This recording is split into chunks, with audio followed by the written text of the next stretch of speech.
He appears to be just a lowly shepherd from a forgotten border village. Yet, when staring down a ridiculously powerful magical beast, there is absolutely no trace of fear in his eyes. With one devastating crack of his long whip, he slaughters the leopard-like monstrosity on the spot. 10 years ago, young Tron first awakened to this terrifying kind of latent magic. Thrilled by his sudden awakening, he rushed straight to his mother, boasting that he could levitate solid wood. He even bragged about conjuring wild flames and commanding the wind. But instead of smiling, his mother exploded into an absolutely terrifying fit of rage. It was the very first time he witnessed her pure fury. And also the last. Once her blazing temper finally cooled, she pulled Tron close for a deadly serious talk. Staring into his eyes, she asked if he still wanted to live by her side. If his answer was yes, he had to swear one unbreakable, solemn vow. From that moment on, he must seal those powers away forever. No one could ever uncover his secret. Naturally, young Tron was left completely baffled, so his mother asked, "Do you remember the ancient legends of nobles and knights?" Tron nodded eagerly. She then revealed the dark truth behind those noble ranks. Anyone wielding such supernatural abilities was branded a wizard. Yet, nobles and knights were fundamentally different in essence. Nobles possessed the pure, holy bloodline of the divine Franks. These holy beings descended from the heavens to save humanity during the ancient Dark Ages. Knights, however, were mere half-bloods born from nobles, mingling with ordinary humans. Therefore, despite both wielding wizardry, high society treated noble lords and lowly knights completely differently. This brutal hierarchy was exactly why his magical aura had to stay completely hidden. Tron had directly inherited his missing father's explosive knightly power. Beyond their secluded village borders, corrupt nobles mercilessly hunted down knights to use as slaves. "You must engrave this into your soul. Never let anyone discover you are a wizard. You can promise me that, right?" For a full 8 years, Tron fiercely honored the vow he made to his mother. But one day, the peace shatters when a panicked village youth rushes to the elder. A terrifying monster has just breached the vulnerable edges of their border village. This nightmare beast is entirely cloaked in pitch-black shadows from head to toe, resembling a demonic leopard as massive as a house. The villagers grow extremely uneasy. Thankfully, the village chief has rushed into the city to hire a powerful wizard. As long as a magic caster arrives, the beast's grim fate will surely be sealed. Hearing this, the panicked elder strictly warns them. "You all must be much more careful. Without a wizard's overwhelming power, slaying a monster is absolute suicide." The youth trembles. The villagers have already been warned, but no one reached him yet. The elder freezes in pure terror. "Who exactly do you mean by him?" The youth gulps hard. "It is Tron, the lonely shepherd living high up on Mount Hizaron." Right at that exact moment, Tron lounges lazily on a lush, sun-baked, grassy slope. He stares aimlessly at the pale blue sky. Same boring view. Same mundane life day after day. If things continue at this suffocating rate, he fears he might literally forget how to even speak. Just as the brutal boredom gives him a splitting headache, a voice interrupts. "Pathetic little brat. The sun has not even set yet, and you are already here slacking off." Recognizing the grumpy elder, Tron coldly orders him to get out of his sight. "Do not block my sunlight." The old man irritably scolds Tron for lacking basic manners. "Are you seriously still holding a bitter grudge over past events?" Tron's gaze turns ice cold. "What happened back then? You mean when my mother passed, and you secretly tried to turn my sheep into public property?" The elder coughs dryly twice and dares not argue. Tron continues sharply. "If that is what you mean, then yes. I am not generous. I will never share my mother's remaining legacy with anyone else. Besides, we are nowhere near close enough for friendly greetings. Why are you here? Speak and leave immediately." These disrespectful words make the elder want to violently scold him, but Tron's freezing, murderous gaze cuts him off abruptly. Sweating nervously, the old man averts his eyes, deliberately dodging Tron's deadly stare. He reveals a massive monster has appeared near the village. He claims it is a giant shadow leopard as massive as a house, and Rob was the unlucky one to first discover it. Hearing this deadly news, Tron shows absolutely zero fear. He casually pets the lamb beside him and sighs. "Well, that really is incredibly troublesome." The elder is completely dumbfounded. "Are you not terrified? Out here on the mountain, you are its prime target. I genuinely do not know where you get this insane nerve. Anyway, the chief has gone to fetch a wizard, so you better watch your back. I am warning you purely because I worry about you." Tron scoffs with absolute venom. "You are far too hypocritical. Why not just admit directly that you are only worried about the sheep? Why falsely insist you worry about me? Now that you are completely done talking, hurry up and get lost. Your filthy breath will only pollute the fresh air if you stay." Shaking with pure indignation, the humiliated elder spins around and angrily storms back down the mountain path. In this brutal fantasy world, the only beings branded as true monsters are beasts awakened with terrifying, mysterious magical powers. Just as wizards dominate humans, these legendary monsters reign supreme over ordinary beasts. A real wizard coming to this forgotten village to hunt a monster? Taran can barely contain his excitement at finally seeing one of these legendary beings in the flesh. But if the cheap village chief simply dragged these so-called wizards from the city, they might just be total frauds masquerading as legendary spellcasters. Even so, Taran is absolutely desperate to witness their true magical power with his very own eyes. Suddenly, a sickeningly sweet scent invades Taran's sharp senses. The unmistakable, metallic stench of fresh blood. Taran instantly tracks the gruesome trail. As he reaches the absolute source, a horrifying sight freezes his blood. The kind old man he just spoke to lies completely lifeless on the ground. He only came out here to warn Taran of danger. Instead, he tragically became the very first victim. Taran inspects the brutal gashes. This level of absolute carnage isn't from any ordinary animal. It has to be the demonic beast he mentioned. Suddenly, Taran senses the surrounding shadows begin to violently writhe. The lurking presence steps into the light, revealing a colossal, leopard-like monstrosity. It's exactly as the old man described, massive as a literal house. Meanwhile, back in the village, a trembling boy looks up. "Dad, can the adults really not beat that monster?" His father sighs heavily.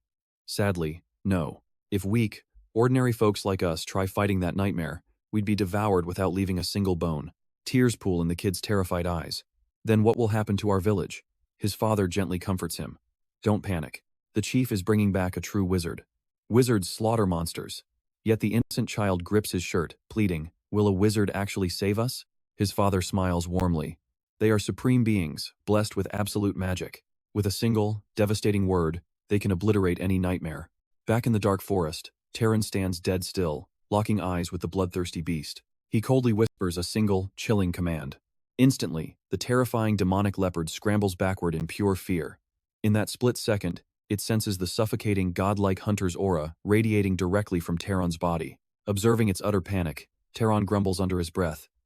Looks like simple commands don't work anymore. Realizing Taran is mere prey, the beast launches a vicious pounce. The young wizard loudly roars, "Freeze!" The monstrous feline is violently shoved back by the sheer force of his commanding voice. Yet, it keeps resisting the magical order, proving his verbal subjugation magic is officially losing its absolute grip. Refusing to submit, the titanic beast rears up, bringing its razor-sharp claws crashing down toward Taran. The glowing golden runes on its monstrous face amplify its horrifying, blood-crazed savagery. Before the devastating strike lands, Taran vanishes, dodging with lightning-fast agility. Watching the beast lose its absolute mind, the young wizard lets out an exhausted sigh. "Guess I'll have to discipline you like a true shepherd."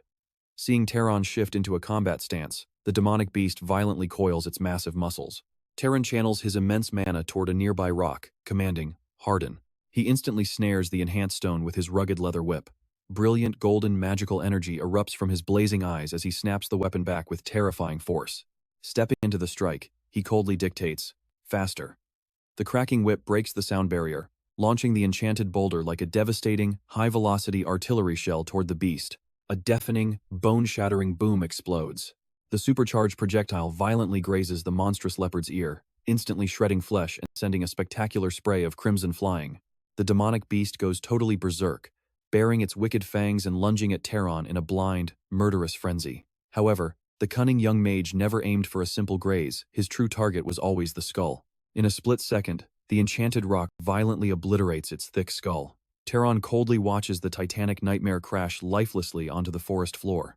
Taran softly murmurs to himself, "That's the first time I've used this lethal magic on a beast. But seriously, should I toss your massive corpse into a ravine, or what?" Taran sighs, letting out a deeply annoyed curse. Those cowardly village bastards really know how to brew absolute chaos. After disposing of the monstrous evidence, he casually returns to his isolated mountain cabin. Bound by a sacred childhood promise to his late mother, he strictly hides his identity as a mage, refusing to flaunt his legendary power in front of greedy mortals. But just as he settles down to sleep, a violent, frantic pounding absolutely shakes his front door. An enraged voice screams his name, practically smashing the wood. The second Taran swings the heavy door open. A mob of furious villagers glares daggers at his face. They've aggressively marched up the mountain to interrogate him about the kind elder who visited his cabin just hours before. Faking sheer boredom, he lets out a lazy yawn. "Are you honestly claiming I brutally murdered Robis?" Before the words even leave his mouth, the village's burliest thug viciously grabs his collar, eyes blazing with furious hatred. The thug wildly roars, "Damn right it was you, you filthy bastard." You slaughtered that innocent elder and heartlessly fed him to the demonic beast. Taran stays deadly silent for a tense heartbeat. I perfectly understand why you want to frame me. You cowards are absolutely terrified of that monster. Instead of fighting, you pathetically ran for your lives. And because of your spineless retreat, the oldest man in the village was brutally slaughtered in your place. Now you're terrified of looking like pathetic cowards, so you're desperately shifting the bloody blame onto my shoulders. Exposed, the thug's face twists in humiliated rage. He violently cocks his fist back, aiming a skull-crushing punch at Taran, but Taran simply tilts his body, effortlessly dodging the strike. For him, magic is the ultimate problem solver. Pure willpower shapes reality, burning his mana to force desires into existence. With cold eyes, Taran softly whispers a single command: fall. Instantly, unseen gravity crushes an attacker face first into the dirt. He does not need blazing fireballs or flashy elemental strikes to utterly dominate them. A subtle wave of invisible force is more than enough. It spares their miserable lives, but violently pins them to the earth beneath absolute, suffocating pressure. For years, this exact method has perfectly concealed his true identity as an awakened wizard. Glaring at the groaning thugs scattered across the dirt, Taran exhales heavily. If only you cowards had shown this much energy at Braza's funeral. He shifts his piercing gaze to the group of women trembling nearby. Are you here to fight me too? Panicking, they wave their hands, swearing they only came to watch. Taran stands in cold silence before ordering them to drag the unconscious trash away. With the pathetic nuisance finally handled, he strips off his worn outer coat, craving some well-deserved rest. Taran knows this brutal display of dominance will only make the chaotic village buzz with even more wild rumors. The next time he descends the mountain for supplies, those greedy merchants will absolutely try to scam him. Whatever, if they push their luck, he will simply beat them down until they offer a fair price. Suddenly, an unexpected voice completely shatters Taran's train of thought. Taran curses under his breath. Are these brainless fools seriously trying to pick another fight with me so soon? He violently yanks the heavy wooden door open, ready to unleash his absolute fury. But shockingly, a middle-aged stranger stands on his porch. Taran narrows his eyes, immediately demanding to know his identity. The mysterious man hesitates before speaking respectfully. Forgive my sudden intrusion.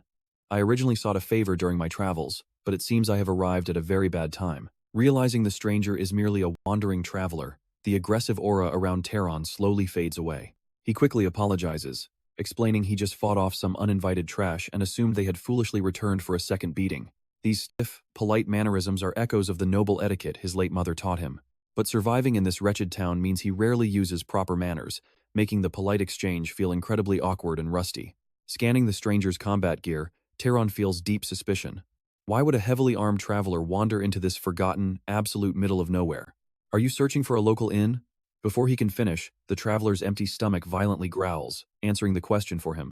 Taran lets out a defeated sigh, stepping aside to welcome the weary wanderer inside. Scraping together some meager rations, Taran warns that his poor cabin offers no luxuries. Devouring the meal like a starving beast, the traveler smiles. To me, this is an absolute feast. Wiping his mouth, he looks up. Have you never encountered outsiders here? Taran nods coldly. That is right. I grew up completely isolated on this mountain, surviving strictly by herding sheep.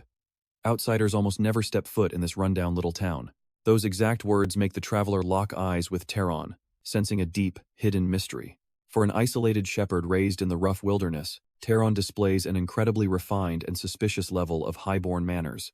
The warrior praises his upbringing, noting his parents must be remarkable. Taran's eyes darken. My mother taught me everything, but she tragically passed away several long years ago. Bowing his head in deep respect, the traveler offers a silent prayer. Having raised such an honorable son, she must be smiling down upon you. He then turns toward Taran again. The man's aura shifts. A client hired me to hunt down and slaughter a terrifying leopard-like demonic beast. Hearing those exact words, Taran freezes, his blood running cold. He immediately connects the dots. You are the wizard the village chief was bragging about. Are you not? The traveler smirks, openly unleashing his magical aura. I am indeed that wizard. Now, answer me. Taran gives a tense nod. The man leans in, eyes glowing. I can sense the monster's foul presence lingering here, yet absolutely zero physical traces exist. It defies logic. What is even stranger is you. You clearly know about the deadly monster, yet you sit here calmly, refusing to evacuate.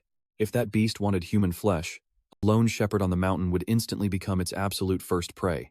Are you truly fearless? For a lowly shepherd who has never left this village, your unshakable bravery is extremely unnatural. Tell me your true identity. Are you an awakened wizard? That dangerous question dragged Taran's mind deeply into the past. He vividly remembered staring at his late mother, begging to know why his magical gifts had to remain forever locked away. With sorrowful eyes, she had warned him that the corrupt nobles devoured innocent magic users. If the ruthless nobles were the shepherds, then wizards and knights were merely their loyal hounds. They pretended to love you, but would brutally sacrifice your life without a second thought. I refuse to let my precious son become a disposable pawn in their twisted games. Tron, if you want to stay safe by my side forever, you must swear this. Never reveal your awakening to anyone, but especially keep it hidden from other dangerous wizards. The moment they find out, they will rip us to shreds. You will become their obedient hound, entirely disposable at their whim. To keep your secret buried, you might even be forced to slaughter the innocent. Right then, the man broke the silence. Why the quiet treatment? Did my little joke push things too far? He scratched the back of his head with an awkward chuckle. Tron stayed silent for a second before quietly apologizing, admitting that he completely lacked any sense of humor. The older man immediately shook his head, insisting that the fault was entirely his own. My apologies, I definitely crossed the line. Tron managed a strained smile. He explained that it was his absolute first time hearing a wizard crack a joke, so he failed to react right away. The man laughed, admitting Tron's reaction was too priceless. He could not resist teasing him, even if he did accidentally push the joke a bit too far. With a warm smile, he extended his hand toward Tron. After chatting for so long, they had completely forgotten to actually introduce themselves. A pleasure to meet you. I am Cain, a wandering traveler. Tron reached out to grasp his hand. My name is Tron. I am an 18-year-old shepherd. Cain casually dropped his own age, 75. Tron froze in absolute shock.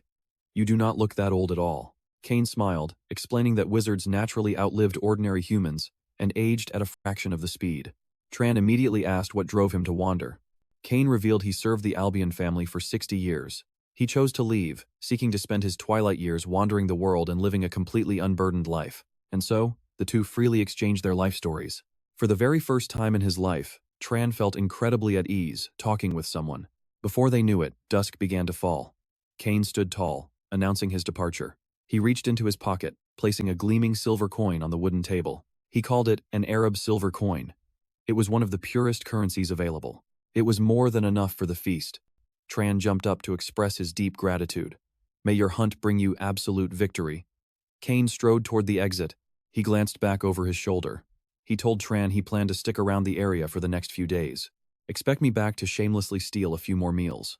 Days passed. Tron guided his massive flock up the familiar mountain slopes for their daily grazing. Once the herd had completely stuffed themselves, he roared his command. Gather up. Instantly, every single sheep snapped to attention and swarmed toward Tron. His mind was still completely lost in that incredible conversation, his spirit feeling remarkably weightless. His very first encounter with a genuine wizard. It was also his absolute first time connecting with another soul so freely and openly. Cain carried such effortless humor. His articulate words and boundless wisdom completely overshadowed every single adult living in that isolated village. Through their brief time together, Tron had cemented one undeniable truth in his heart. Cain was a truly righteous man. Tron used to believe that knights were just ruthless killing machines, perfectly trained by the arrogant nobility. Yet, Tron was completely torn. How could he confess to Cain that the beast on Mount Hyser was already wiped out? Deep in the treacherous woods, Cain hunted for the monster's trail, but an unsettling feeling gnawed right at his gut. Devastating battle marks scarred the earth, yet the beast's aura was completely extinguished. Could someone else have already hunted down this terrifying creature before him? Who possessed such overwhelming power? Did the village chief secretly hire another wizard behind Tron's back? A heavy sigh of profound relief escaped his lips. He did not care who claimed the kill. As long as the land remained perfectly safe, nothing else truly mattered. Suddenly, a chilling sensation crawled up Cain's spine. He instantly whipped his body around. He stared into the shadows. A razor-sharp claw slashed directly toward his face. The attacker was an absolutely horrifying, nightmarish monstrosity. A gruesome gash split its entire skull wide open, lined with thousands of jagged, razor-like fangs. Cain's stomach plummeted as disbelief hit him. A monster's wraith? Who could have possibly done this? Before his racing mind could process the nightmare, the beast's deadly claw lunged forward, and with a deafening crash, it absolutely obliterated the exact spot where Cain had just been standing. An icy chill gripped Cain's soul. Why did the wizard who killed this beast fail to absorb or scatter its lingering magic? Every single combat wizard should have memorized that basic, undeniable rule. Yet, they carelessly abandoned the carcass to mutate into a deadly wraith. Unless the killer was a complete novice knight, entirely ignorant of the fatal law that unabsorbed magical energy spawns a wraith. Or perhaps a far more sinister motive was at play. Regardless, he had to obliterate it immediately. Instantly, blinding energy surged. A golden arrow materialized in Cain's palm, rocketing straight toward the beast. But the second his golden strike made contact, it completely disintegrated into useless dust. Cain's pupils violently contracted. My spell did absolutely nothing. Could its magical aura vastly eclipse my own? In a heartbeat, the nightmarish creature completely vanished into thin air. Cain frantically scanned his dark surroundings, desperately trying to track the beast's impossible movements. Suddenly, eerie bubbles surfaced from within his own shadow. Without warning, a terrifying, grotesque claw violently erupted straight from the darkness beneath him. The monstrous claw slashed through the air. Cain threw his body aside, dodging the fatal strike by a mere hair. He glanced at his bleeding hand, pure shock freezing his veins. This terrifying power, a normal knight could never survive. At the bare minimum, it would take a lower-ranking noble to even stand a chance. A monster wraith of this horrific caliber, hiding in a forgotten mountain village? Fate truly had a twisted sense of humor. He gritted his teeth, his eyes burning with absolute resolve. He refused to die a pathetic death. If he fell, he was dragging this monstrosity to hell. He channeled every drop of his aura into his palm, targeting the beast's absolute blind spot. The monster roared and lunged forward. Razor-sharp claws materialized in the air once more. In response, Cain prepared to unleash his ultimate killing strike. But right at the brink of death, a blinding blue light tore through the dark forest. In a fraction of a second, it blasted straight through the monster's skull. Cain watched the impossible scene unfold in pure, absolute shock. The overwhelmingly powerful wraith crumpled to the dirt like a broken toy. Then, a calm voice echoed right beside his ear. "Are you all right?" Cain turned to see Tron and muttered under his breath. "A shepherd who was actually a wizard? That kind of joke gets people killed. So, Tron, you truly are a wizard." Reeling in his glowing magic whip, Tron did not deny it. He just nodded. Cain furrowed his brow, demanding to know why he hid his true identity. Met with icy silence, Cain quickly changed his approach. "Then let me ask you this instead. Why did you bother saving my life? You could have easily walked away," Tron muttered softly. "Maybe because I am just kind." He recalled an earlier conversation he had shared with Cain. Back then, Tron had questioned why Cain pushed himself so hard. With his veteran skills, making a fortune elsewhere would have been completely effortless. So why accept the village chief's request to hunt this monster? Cain had smiled warmly. Because they are poor souls, surviving in a forgotten wasteland. How could anyone not pity their suffering? Hearing that, Tron had argued, but their fate is not your responsibility. Yet Cain answered, mages inherit divine power. We have a duty to protect the weak. Naturally, not all mages share this belief. But in my own eyes, every single person must forge their own beliefs and choose their own path in life. Tron whispered those exact words. Every person must choose their own path. But suddenly, the supposedly dead wraith shot straight up, launching a brutal surprise attack. The two warriors narrowly evaded the lethal strike. Panting heavily, Cain gave Tron a harsh reality check. This monster's terrifying power was far beyond what they could ever fight head-on. Unless you had noble blood, direct combat was pure suicide. He ordered Tron to alert the village chief and evacuate every civilian immediately. As for himself, he would stay behind and buy them time. He knew this was a suicide mission, but he chose to firmly stand his ground. Tron gave a simple reply. "It is fine." With those calm words, an overwhelming aura of pure magic erupted from his body. Witnessing Tron's stance, Cain trembled in pure shock. That devastating attack from earlier was not even a fraction of his true power. Could a young hermit hiding in the mountains truly hunt a high-level wraith? A beast that even powerful nobles feared? That was the terrifying realization the veteran knight Cain reached in that moment. Because the presence standing before him was not the arrogant bluff of a country boy, nor the foolish pride of a runaway knight. What he was witnessing right now was the grand awakening of a legend. A force destined to completely shatter the entire wizarding world. Heavy boulders slowly levitated into the air, bowing to Tron's absolute command. In that split second, Tron only wanted to test one simple theory. Just where was his absolute limit?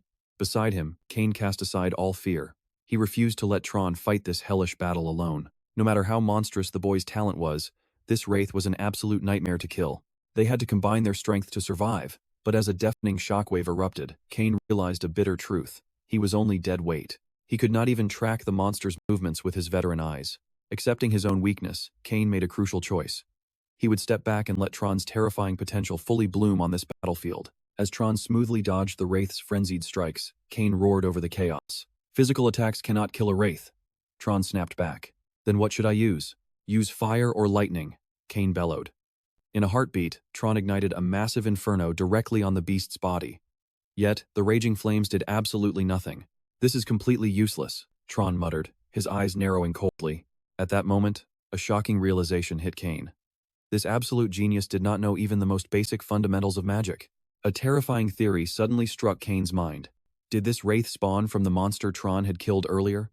If true, it meant this boy had never properly absorbed magic power in his entire life. Cain urgently shouted his instructions. Do not just burn its surface. Compress the flames into a dense sphere and blast it straight through. In a flash, a crimson fireball ignites in Tron's palm. He thrusts his hand upward, and the blazing sphere instantly accelerates into a violent spin. Planting his left foot forward, he violently hurls the raging inferno straight at the monster. Boom! The terrifying wraith is instantly swallowed by roaring, inescapable flames. From a distance, Cain screams out, "Do not let up. Channel your magic and burn that wraith until absolutely nothing remains."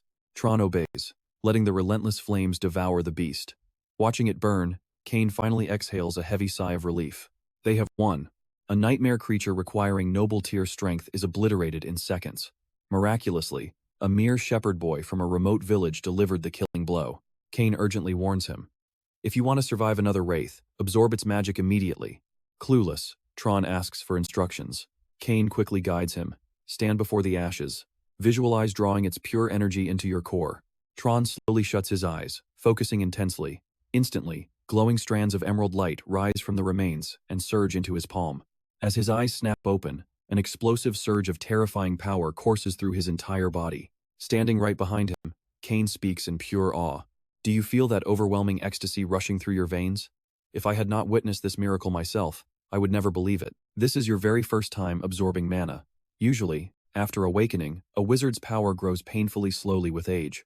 But the fastest shortcut to godhood is slaughtering monsters or rival mages and devouring their energy. Cain shakes his head in utter disbelief. Without ever absorbing a single drop of mana before today, Tron just unleashed a devastating high-tier spell. His monstrous talent is completely terrifying. Cain looks at him. Tron, I sincerely apologize for my earlier disrespect. What legendary noble family do you belong to? The question leaves Tron completely confused. You need to treat that bloody wound first, he replies. The adrenaline fades, and Cain finally notices his mangled arm is still bleeding profusely. Back at the cabin, Tron carefully bandages the brutal injury. Looking surprisingly relaxed, Cain murmurs softly, "This is truly strange. Someone with your supreme noble bloodline is actually nursing my wounds." Tron sighs helplessly. "I have told you repeatedly, I am no noble. I am just a lowly shepherd. I do not even know who my real father is. Please drop the formalities." Meeting Tron's unwavering, serious gaze, Cain slowly nods in agreement. Yet, his mind races with unanswered questions. Why would a wizard possessing such godlike potential live as a mere shepherd? He means zero disrespect by the thought. He simply knows this mundane life is unworthy of Tron's greatness. Tron explains that hiding his abilities was his mother's solemn dying wish. She forced him to live a completely ordinary life right up until her final breath. Cain listens in pure shock, completely unable to fathom why a mother would chain down such legendary potential. Tron earnestly echoes the exact warnings she once gave him. Hearing the harsh truth, Cain's expression hardens. Your mother's decision was incredibly wise.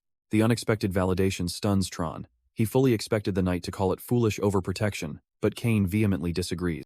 Wizards possess world-shaking power, but ultimate power always breeds bloody conflict. Over 20 years ago, an apocalyptic war erupted between the noble families.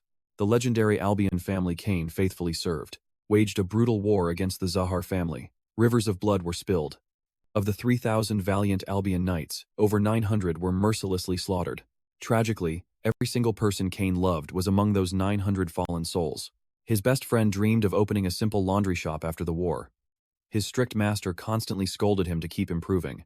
And his beloved wife, an innocent son, all butchered by the ruthless Zahar family. In the bloody aftermath, only Cain remained breathing. So, your mother was absolutely right. A knight's glamorous life can be extinguished faster than a peasant's, leaving behind nothing but meaningless ash. However, she was dead wrong about one crucial thing. She drastically underestimated your divine talent. It might sound pathetic coming from a wounded old man, but I was once hailed as an elite knight. Yet, standing next to a boy who has never even absorbed an ounce of mana, I am absolute garbage. You must realize the sheer magnitude of your potential. You easily possess the terrifying talent of a high noble. Even among arrogant elites, you reign supreme. Tron listens in an absolute daze. Was his father more than just a simple knight? Cain slowly forces himself up. In extremely rare cases, supreme nobles can birth children with tragically worthless talent. Conversely, mere knights can miraculously sire children possessing noble-tier divinity. Because of this, I firmly believe you must leave this mountain graveyard and conquer the vast world outside. Tron asks why. Cain answers grimly, because humanity desperately needs more awakened warriors. We are still not the true masters of this vicious world. Ages ago, the races banished by the heavens lurked in the shadows, waiting for their chance to strike. Yet the nobles of today care only about fighting their petty wars. That is exactly why this era desperately needs powerful, kind-hearted nobles like you. But the most important truth is, you aren't satisfied with just playing the simple shepherd anymore. Are you? Tron falls completely silent. Finally, he asks what he could possibly gain by leaving this mountain. Cain smiles softly. That entirely depends on what your heart desires. Fame, absolute power, or forged bonds. Those are impossible to find here. You could roam the world like me, hunting down the monstrous threats to humanity. You could become a true adventurer, boldly exploring uncharted lands, or join a noble house and step onto the bloody path of power. At that exact moment, the truth of Cain's words finally hits Tron. Those paths are infinitely more thrilling than herding sheep every day. Tron nods his deep thanks. For the very first time, a burning curiosity about the outside world awakens within him. Cain promises to back whatever destiny Tron chooses. Then, his eyes narrow slightly. Tell me, what exactly is your bloodline ability? Seeing the absolute confusion washing over Tron's face, Cain suddenly realizes his mistake and chuckles. My apologies, I keep forgetting that you have zero understanding of the magical arts. A bloodline ability is a divine trait nobles inherit from their legendary ancestors, the Phryans. Possessing this awakened power is the ultimate standard that separates true nobles from mere knights. A flickering fireball ignites in his palm. He locks eyes with Tron. When you tap into magic, is there a specific spell that flows naturally through you? Or do you possess some incredibly rare, unusual physical trait? Hearing this, Tron's mind races, rapidly sifting through all the hidden possibilities Cain just laid out. He finally reveals that his sense of smell is supernaturally sharp, and his deadly accuracy at throwing stones never fails. Cain explains that an abnormally powerful sense of smell is almost certainly an awakened bloodline ability. Mastering projectile weapons is actually an Albion family specialty, but in the grand scheme, it is considered a terribly common talent. Cain presses further, digging for every specific detail. But the moment Tron finishes his explanation, Cain's expression instantly turns dreadfully dark. Noticing this, Tron asks what is wrong. Cain whispers that he knows exactly which family Tron's bloodline belongs to. It is a terrifyingly powerful family known as the ultimate pursuers and apex hunters, Zahar. They are the exact same butchers who once slaughtered the Albion family in a bloody war. Those words leave Tron completely frozen in shock. He never could have imagined his true lineage was Zahar. His bloodline belongs to the very monsters who murdered all of Cain's loved ones. For a tense moment, Tron is utterly speechless. Should he beg for forgiveness? Yet those horrific crimes were committed by distant relatives he has never even met. To him, they are simply the bloody sins of strangers. Suddenly, Cain speaks. Tron, you do not need to make that kind of face. You did not personally spill blood in that war. Tron understands the depth of Cain's words, yet he still cannot find the right response. Cain forces his usual restrained smile, sighing that this tragic cycle is simply the bitter predicament of the adult world. If humanity always seeks to wash blood with blood, repaying hatred with endless hatred, the devastating conflicts will never cease. Tron looks at Cain. Regarding his desire to leave this mountain, does Cain feel absolutely no regret helping a Zahar? Cain gently pats Tron's shoulder. If you descend this mountain to pursue true power, destiny will inevitably drag you back into the Zahar family. Someone with your immense talent will definitely attract attention. But I fully trust your noble character. You saved my life and bravely exposed the identity you intended to hide forever. I truly believe that if you enter Zahar and seize a high position, you might actually prevent the next catastrophic war. But do not force yourself into a corner just yet. You still have not officially chosen the path of Zahar. Right then and there, Tron declares that his mind is finally made up. He wants to brave the world beyond the mountain, but not today. He refuses to leave until Cain's severe injuries have fully healed. Cain brushes it off as a mere scratch, but warmly accepts Tron's stubborn kindness. From that pivotal day onward, Cain relentlessly drills the foundations of magic into Tron. To weave magic, one must first possess raw magic power. This vital energy is the true key to unlocking spells, but just like physical keys, power comes in different forms. The specific magic you wish to unleash must perfectly match your unique type of magical energy. Tron asks how to find this perfect match, and Cain explains. It is mainly determined by three absolute pillars: bloodline, affinity, and causality. The first is bloodline. It depends entirely on the sacred blood you are born with. This strict rule applies to most nobles outside the knights. For instance, it would be incredibly difficult for you to heal my wounds. But for a pure blood of the Southern Lavista family, even without any training, it would be effortless. That is the undeniable dominance of a pure bloodline. Thrilled by this revelation, Tron immediately presses on. Then what about the second pillar, affinity? Cain slowly stands up, explaining that affinity is essentially your natural magical proficiency. As for the final and most terrifying pillar, causality. Even I cannot fully grasp its depths. Cain locks eyes with him. If you tried to use raw magic directly to kill me right now, what would happen? Tron mutters that some useless light might just flash above him, doing absolutely nothing. Cain rests his palm over a cup, explaining this perfectly defines a complete lack of causality. When your desired outcome lacks a corresponding trigger, or the ultimate goal is simply too impossible to reach, spells will fail. The pieces finally click together in Tron's mind. He tells Cain, the concept of causality makes perfect sense now. Instead of wasting precious mana wishing for Cain to drop dead out of nowhere, it's deadlier to create a direct cause, like burning him to ash. Cain smiles, highly impressed by his logic. Grasping the intricate laws of causality this fast? Such terrifying talent was absolutely destined for scholarship. Tron pushes further. If manipulating normal beasts is easy, what is the exact requirement for controlling magical monsters? Their intense theoretical debate rages on. Tron realizes the brutal truth: mastering real magic is terrifyingly complex. A truly elite mage doesn't just throw raw power around. They must master the deep laws of reality, calculating the perfect timing and exact execution for every single spell. A sudden realization hits him, and Tron asks, "Does the Zahar bloodline possess unique magical arts?" Cain nods instantly.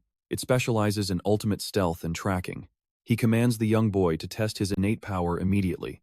Tron shuts his eyes, diving deep into his core and completely silencing his own breathing, erasing his presence, silencing his steps, and masking his scent entirely. In the very next second, Tron's silhouette blurs, melting completely into thin air right before Cain's eyes. Cain speaks to confirm it. Flawless execution. You are completely invisible to me now. Moments later, Tron's form slowly materializes back into reality. Cain shudders slightly. That bloodline skill remains utterly terrifying. During the Great War, Albion Knights dreaded those shadows most. It is god-tier power, but remember, it is not completely invincible. Now, I will teach you proper mana training methods. But Tron interrupts, his eyes narrowing. Why hand over your secrets to an enemy bloodline's mage? Cain simply states it is because Tron pulled him from the brink of death and healed his wounds. But mainly, Cain deeply trusts Tron's character. Shortly after, absolute panic strikes the village chief. Hearing Tron plans to liquidate his flock and abandon the village, he violently confronts the young boy. How dare he make this massive choice without their permission? If their guardian leaves, who will protect their precious livestock from dangerous monsters? Tron's gaze turns ice cold. They can just hire a new shepherd. His flock is personal property, and the village has zero claim over his private business. I demand fair market value, he declares. Refuse my price, and I will scatter the entire flock into the wild and walk away. You can chase them down yourselves, but I promise you, it will be an absolute nightmare to round them up. The greedy chief swallows hard. He knows perfectly well that Tron is a man of his absolute word. Pushing the boy too far means the village loses everything. Gritting his teeth, the chief reluctantly coughs up the heavy coin pouch. With his ties officially severed, Tron packs up to leave alongside Cain. Hitting the dusty road, Tron asks, "Aren't those cheap villagers still withholding your reward? Say the word, and I will forcefully extract that coin for you." But Cain simply laughs, revealing he never intended to accept a single copper anyway. Besides, the legendary warrior points out a crucial fact: Tron was the one who actually slaughtered the demonic beast. "Our paths diverge here," Cain announces. "I travel the shadows alone. Forgive me." Staring at his mentor, Tron nods with deep understanding. "No apologies needed. I am the one who truly owes you for unlocking my magical potential." A warm, proud smile crosses Cain's face as he wishes the young mage safety. Tron returns the respect, praying fate will somehow reunite them in the future. The young prodigy stands frozen, watching the grizzled veteran's silhouette slowly fade into the endless horizon. Only years later does he truly realize why he respected the old knight so deeply. Even though his mother gave him boundless and unconditional love, a hidden, aching void deep inside the boy had always desperately craved a father's guiding presence. Days after parting ways, Tron journeys into a brutally desolate wasteland. Choking storms of razor-sharp sand violently swallow his field of vision with every single step forward. Piercing through the dust storm, his sharp eyes lock onto a rugged caravan of wandering merchants. Seizing the chance to escape the dunes, he approaches them boldly. "Which path leads straight to the closest surviving city?" he demands over the howling wind. The grizzled caravan leader points back toward their trail. He claims that following those exact tracks will lead the boy straight into the city of Murray. Engraving the map into his mind, Tron nods in gratitude. But the exact moment he turns his back, a sinister voice orders him to freeze. "You think information is free out here, kid?" Don't you plan on handing over a toll for saving your miserable life? The chilling sound of steel sliding from scabbards rings out. Suddenly surrounded by armed thugs, Tron is forced to unequip his heavy supply bag.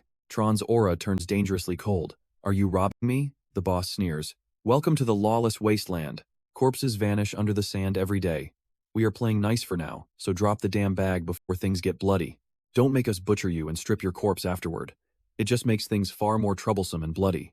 Hearing this, Terran's eyes instantly freeze over. Recalling the sacred magical principles Cain taught him, a chilling smile creeps across his face. You want to use me for practice? The bandits erupt into a sudden burst of mocking laughter. Listen to this lunatic. He actually thinks he is a wizard. Terran simply raises his palm. The very moment he whispers the word wind, invisible forces violently launch several bodies into the air. Terran realizes Cain was absolutely right. Assigning a clear cause to magic drastically reduces his mana consumption. With merely a single drop of mana, he manifests an overwhelmingly devastating gale. He uncorks his flask, drawing out the liquid with pure magic. The water forcefully expands, compresses, and solidifies into a deadly mass. In a flash, jagged ice spikes materialize around Terran. The bandits' faces instantly drain of color as sheer terror takes hold. Before they can even attempt to flee, the frozen blades ruthlessly impale their bodies. Just as Terran prepares to launch another strike, the terrified bandit leader desperately begs for mercy. He cries out that they never knew Terran was a powerful wizard, weeping for him to spare their miserable lives. But before he even finishes speaking, one surviving accomplice strikes. Clutching a rusty weapon, he launches a cowardly sneak attack from Terran's blind spot. Terran casually lifts his right foot and stomps down hard. Instantly, massive earthen spikes erupt straight from the soil, violently skewering through their bodies. The leader stares in absolute disbelief. How is this possible?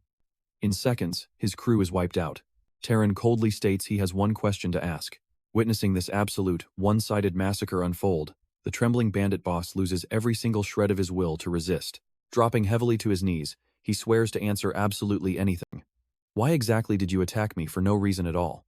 Did it never cross your narrow mind that a lone traveler might actually be a wizard? The bandit leader answers immediately, because Terran had respectfully bowed. Despite their extreme rudeness, Terran had actually lowered his head in gratitude to thank them. So they foolishly assumed he was just some weak commoner. Hearing this grim truth, Terran sincerely thanks him for teaching a vitally important lesson today. A desperate spark of hope suddenly lights up the bandit's eyes. Then, will you please let me go?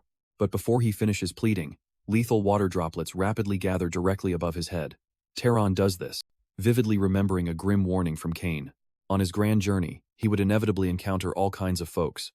But when facing parasitic vermin like these bandits, he must absolutely never show mercy. Sparing one monster today guarantees that 10 or even 100 innocent souls might violently perish tomorrow because of them. So Terran executes him directly without a single second of hesitation. Stepping over the bodies, he continues onward along the deep wagon tracks. Yet, the young mage's heart storms with total chaos, deeply shaken by taking human lives. A heavy guilt sets in, but sparing them was never an option. Cain's stern warning continuously echoes in his mind. Bloodthirsty vermin who rob and kill for coin will inevitably turn their filthy blades on the very next helpless passerby at any moment. The carved sand tracks eventually vanish into thick weeds. Clinging tightly to his master's wisdom, the violent emotional turmoil within Terran finally begins to settle down. Stepping into a breathtaking new world, Terran completely freezes in absolute awe. The Murray those bandits mentioned is actually this sprawling metropolis right before his eyes. He gazes around with wide-eyed curiosity. Never before has he seen such a massive sea of people gathered together. The towering architecture here is light years beyond anything in his humble village. Overwhelmed by the unfamiliar maze, Terran hesitates on his next move. Then, another vital piece of Cain's wisdom surfaces. To safely rest in strange lands, seek out an inn. Every remote village or grand city will surely have one waiting for travelers. So Terran pivots to ask a nearby fruit merchant. At first, the vendor flashes a bright, polite smile, asking what he wishes to buy. But the exact second he realizes Terran is only asking for street directions, his attitude violently flips, snapping at him to stop blocking the stall if he isn't buying anything. Terran is completely baffled by this. Why be so extremely rude? Does this massive city have some bizarre law demanding a purchase for simple information? Adapting quickly, Terran points at an apple. Exactly how much is this? The glowing glint of actual coins magically softens the greedy vendor's tone. You clearly look like a complete outsider. What do you need to ask? Terran presses a shiny silver coin into his palm, firmly demanding the location of an inn. The man instructs him to walk straight past the local cloak shop, then take a sharp left until he spots a massive building with a blue roof. That is the grandest tavern in the entire city. Entering the bustling hall, Tron is warmly greeted by a smiling staff member named Lena. Tron politely inquires about the nightly room rate. Clasping her hands together, Lena beams brightly and enthusiastically requests 16 doublins. After confirming the steep price, Tron pays without hesitation. He then leans in, asking about any local monster bounties. He desperately needs to hunt ferocious beasts to absorb their raw mana. Furthermore, Cain explicitly taught him that taking bounties brings both extreme magical power and immense financial wealth.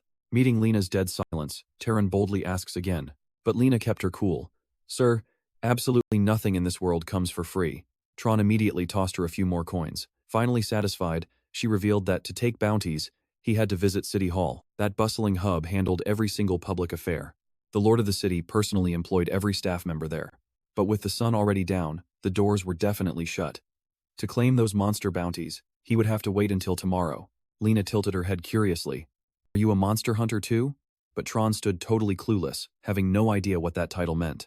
So Lena leaned in to explain. "Rumor has it that mere mortals can awaken as wizards, just by slaughtering monsters. Are you trying to awaken as a wizard too? Though honestly, it is probably just a total lie." Suddenly, a heavy hand clamped down on Tron's shoulder. A deep voice echoed. "That rumor is absolute truth. Awakening magical power through slaughtering monsters was totally real, and he had witnessed it himself." Lena gasped in pure shock. "Mitten, you are actually still breathing?" Mitten smirked. "Did I not promise you? Until I become a wizard, I refuse to die." Tron brushed the man's grip aside and demanded, "Can a mortal really become a wizard just by killing monsters?" Mitten nodded firmly. "To grow stronger, a wizard absolutely must slaughter beasts. Following that ruthless logic, mortals who slaughtered those creatures could spark their own awakening. His four-man squad hunted those beasts for that exact reason, desperate to become powerful wizards." Tron pressed him further. Had anyone actually succeeded? Mitten scoffed bitterly. How could that miracle happen in this city? Only the Lord and his 3 elite commanders wielded magic. And honestly, you plan to hunt deadly beasts wearing trash gear like that? You look way too pathetic. Tron swallowed his pride, knowing the veteran's harsh words were completely true. His only halfway decent weapon was a simple slingshot, and its maximum force could barely shatter something the size of a tiny egg. Despite that, Mitten extended an invite, claiming their squad lacked a ranged shooter. If Tron had the guts, he could join their deadly hunt. But Tron rejected him instantly, finding absolutely zero reason to risk his life with strangers. Finally crashing onto his stiff bed, Tron replayed the day's chaotic events. The outside world proved fiercely unforgiving. Even now, his mind struggled to grasp the reality that he had permanently left his quiet village behind. And perhaps because of that thrilling danger, his burning curiosity about the future only grew stronger. Suddenly, a sharp knock echoed from his door. Tron shot up from the mattress and called out, "Who is out there?" Before they separated, Cain had drilled a strict warning into him. Even inside an inn, he must never drop his guard. The city held countless hidden dangers. Therefore, Cain had relentlessly warned Tron to tread very carefully. Refusing to be reckless, Tron secretly channeled surging mana into his left hand while reaching for the knob with his right. As the heavy wood creaked open, he realized the midnight visitor was actually Lena. Lena softly asked if he had fallen asleep yet. Pouting slightly, she claimed she feared the room was freezing and wanted to personally help him warm up. Tron furrowed his brow, questioning her sudden hidden intentions. Lena stated bluntly that she meant exactly what she offered. As long as he tossed her extra coins, she was perfectly willing to do absolutely anything. But Tron stood firm. "What if I do not desire anything from you?" Lena scoffed in disbelief, urging him to drop the innocent act. She insisted his face gave his desires away completely. Yet when she glanced up to meet Tron's gaze, she found his icy eyes as unshakable as a mountain. She froze perfectly still. This exact temptation was another one of Cain's strict warnings. When dealing with desperate women in shady taverns, absolute caution was required. Countless hidden diseases lurked in these dark establishments. A wizard possessed supernatural vitality, naturally resisting severe suffering. However, becoming infected meant he could blindly pass the deadly plague to innocent lives down the line. So Cain had ruthlessly hammered the lesson into Tron. Never let cheap desires force you into making a fatal mistake. This harsh reality made Tron realize surviving the brutal city required iron discipline. From the desperate fruit merchant to Lena, everyone operated on the same selfish instincts. Even a fleeting whisper, even the smallest scrap of intel carried a heavy price tag. The unwritten rules here were as cold as iron. Suddenly, Tron's sharp ears caught faint voices echoing from the stairs. Someone whispered to Mitten, "Boss, why invite that random kid earlier? Honestly, that weakling does not look like he could offer any backup." Another thug sneered. "That brat acts way too arrogant." We would be much better off throwing him to the monsters as live bait. But Mitten simply sighed. That boy reminds me of my own reckless youth. Knowing he wants to hunt lethal monsters with that pathetic weapon genuinely has me worried. My power is limited, but at the very least, I can help the kid survive just a little bit longer. Eavesdropping from his dark room, a spark of warmth flickered in Tron's chest. Perhaps this unforgiving concrete maze still held a few decent souls after all. As dawn broke the next day, Tron followed Lena's strict directions, straight to the imposing city hall. The board clerk managing the registration desk glanced up lazily. "What is your business?" Refusing to waste time, Tron declared his objective with absolute confidence. He had come to accept a lethal monster bounty. Deep down, Cain's harsh lesson echoed in his mind. This brutal realm would never grant free kindness to the weak, nor did it have any reason to. If you demanded respect from the masses, you had to prove your absolute supremacy as a wizard. Ordinary folks naturally bow their heads. Tossing the bounty notice to Tron, the city hall clerk smirks. "Your life matters more than anything. Just take a quick look. Bring it right back when you finish." Even as Tron studies it with intense focus, the clerk doubts this kid can actually slay a beast. Still, he gives a stern warning. If he miraculously kills the beast, he must drag its corpse straight back to the city. If a wizard does not purify the lingering magic, that dead carcass will mutate into a bloodthirsty wraith. By city law, leaving an unpurified monster corpse to rot in the wild guarantees the highest penalty: immediate execution.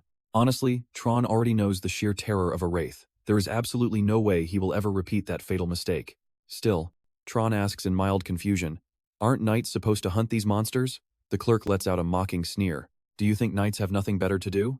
They stay busy maintaining strict order inside our city walls. As for the wild beasts outside, that is trash work for bastards like you." Watching Tron slowly walk away, the clerk mutters under his breath, "He is gone. Looks like there will just be another corpse rotting outside." Not long after, Tron drags the bounty beast straight through the doors. The clerk stares in pure shock. "Impossible. How did this happen? How did you return so insanely fast? Did you actually slaughter this thing all by yourself?" Tron nods calmly, asking how to collect his gold. A second clerk scrambles to the counter, pulls out the bounty for the three-legged crow, and practically shoves the cash into Tron's waiting hand. Yet even after handing over the coins, they remain glued to the practically flawless monster corpse. Their eyes are wide with utter disbelief. Noticing Tron has not moved an inch, they stare, wondering why he is still standing there. Then, Tron asks if they have any more monster bounties available. They stare at him in absolute shock. "You still want to keep hunting?"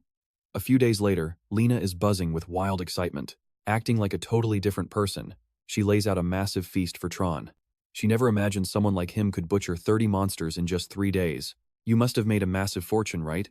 But Tron coldly replies that money is not his only goal. More accurately, he craves the raw magic power harvested from the beasts.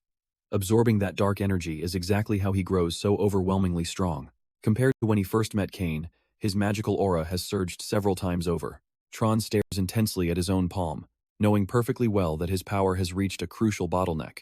Farming these weak monsters will not push his limits any further. Suddenly, Lena's cheeks flush a deep crimson, as if she is desperate to confess something to Tron. But as she nervously looks up, she realizes he has already devoured nearly every single bite of food on the table. Tron looks lean, but his monstrous appetite is legendary around here, and even the tavern cook feels proud feeding him. It has been ages since the chef cooked up such a massive feast. Just as Tron finishes his meal and turns toward his room, a massive hand violently yanks the back of his collar. A hulking thug glares down at Tron. "Eating that fast? I hear you are making serious coin lately. How about tossing that gold out to share with everyone?" Before the punk can even finish his threat, Tron raises his hand and brutally chops him across the face with a lightning-fast palm strike. The thug shrieks in pure agony. Tron gives them a deadly glare. "Did you want money? Then come and take it." Another punk swings a wild fist at Tron, cursing him for acting so cocky. Tron casually twists aside, answering with a bone-crushing punch that sends the man flying backward. Completely enraged, the first thug grabs a heavy wooden stool, aiming to smash Tron completely flat. But before the stool even crashes down, Tron shoots out a hand and blocks it dead. Then Tron casually raises his left hand. With a single devastating flick to the forehead, he sends both the splintering stool and the thug launching across the room together. Right then, Lena shrieks, "No fighting inside the inn." Rushing over, Mitten immediately bows and apologizes to Tron. "I have already taught those two idiots a harsh lesson. I guarantee it will never happen again. We are just painfully short on money lately. Seeing your sudden wealth, jealousy blinded them." After explaining this, Mitten forces the two beaten thugs to crawl over and beg for forgiveness. Tron looks at him sharply. "Is it really that bad?" Mitten sighs. admitting they are broke right now. But in another 3 days, they might not even afford to keep the inn running. Hearing this grim truth, Tron does not hesitate for a single second. He tosses a heavy pouch of coins straight to Mitten. Stunned, Mitten stammers, asking why Tron would just give this away. Tron calmly explains this repays an old debt. Back then, Mitten actually worried about Tron's safety and offered to protect him on the road. Mitten opens his mouth to ask how Tron knew that detail, but the hunter sharply cuts him off. There is nothing free in this world. If you take my gold, then pay me back in solid information. Mitten eagerly nods, bragging that gathering intel is his absolute specialty. He promises to tell Tron every single secret he knows. Then, a few more days pass. Tron plans to leave Murray after this hunt concludes, armed with vital information Maiden provided about the next city. It is finally time to move on. Plus, that intel is proving far more valuable than Tron ever anticipated. Ultimately, Maiden truly is a good man. Though lacking Cain's hardened experience, his pure heart makes him far more willing to display genuine kindness. Suddenly, a sickening scent hits Tron's nose. Something feels horribly wrong. His heart plummets, praying his instincts are wrong. Reaching a tree scarred by massive monster claws, Tron instantly sweeps his vigilant gaze around. A split second later, he spots a mangled, blood-soaked figure slumped heavily against the trunk. Tron scowls. Is that not one of Maiden's companions? The grim reality hits him immediately. His darkest fears have already come true. Staring at the lifeless corpse, which has clearly been dead for quite some time, Tron growls in a low voice. What exactly happened here? Where is Maiden? From behind another scarred tree trunk, a trembling man stammers out in pure terror. A rabbit? It was a rabbit. In the distance, Tron instantly spots a monstrous rabbit devouring a mangled corpse. The demonic beast is covered in wiry, goat-like fur, with razor-sharp fangs protruding violently from its ears and limbs. Tron instantly raises his guard. A heartbeat later, the monstrous rabbit charges straight at him, forcing Tron to dodge aside violently. Suspended in midair, shock jolts through Tron's mind. That speed is absolute insanity. It nearly tore me apart just now. The moment his boots hit the dirt, Tron snaps out his shepherd's whip. Pulling his left foot back, he gathers explosive force and violently cracks the whip.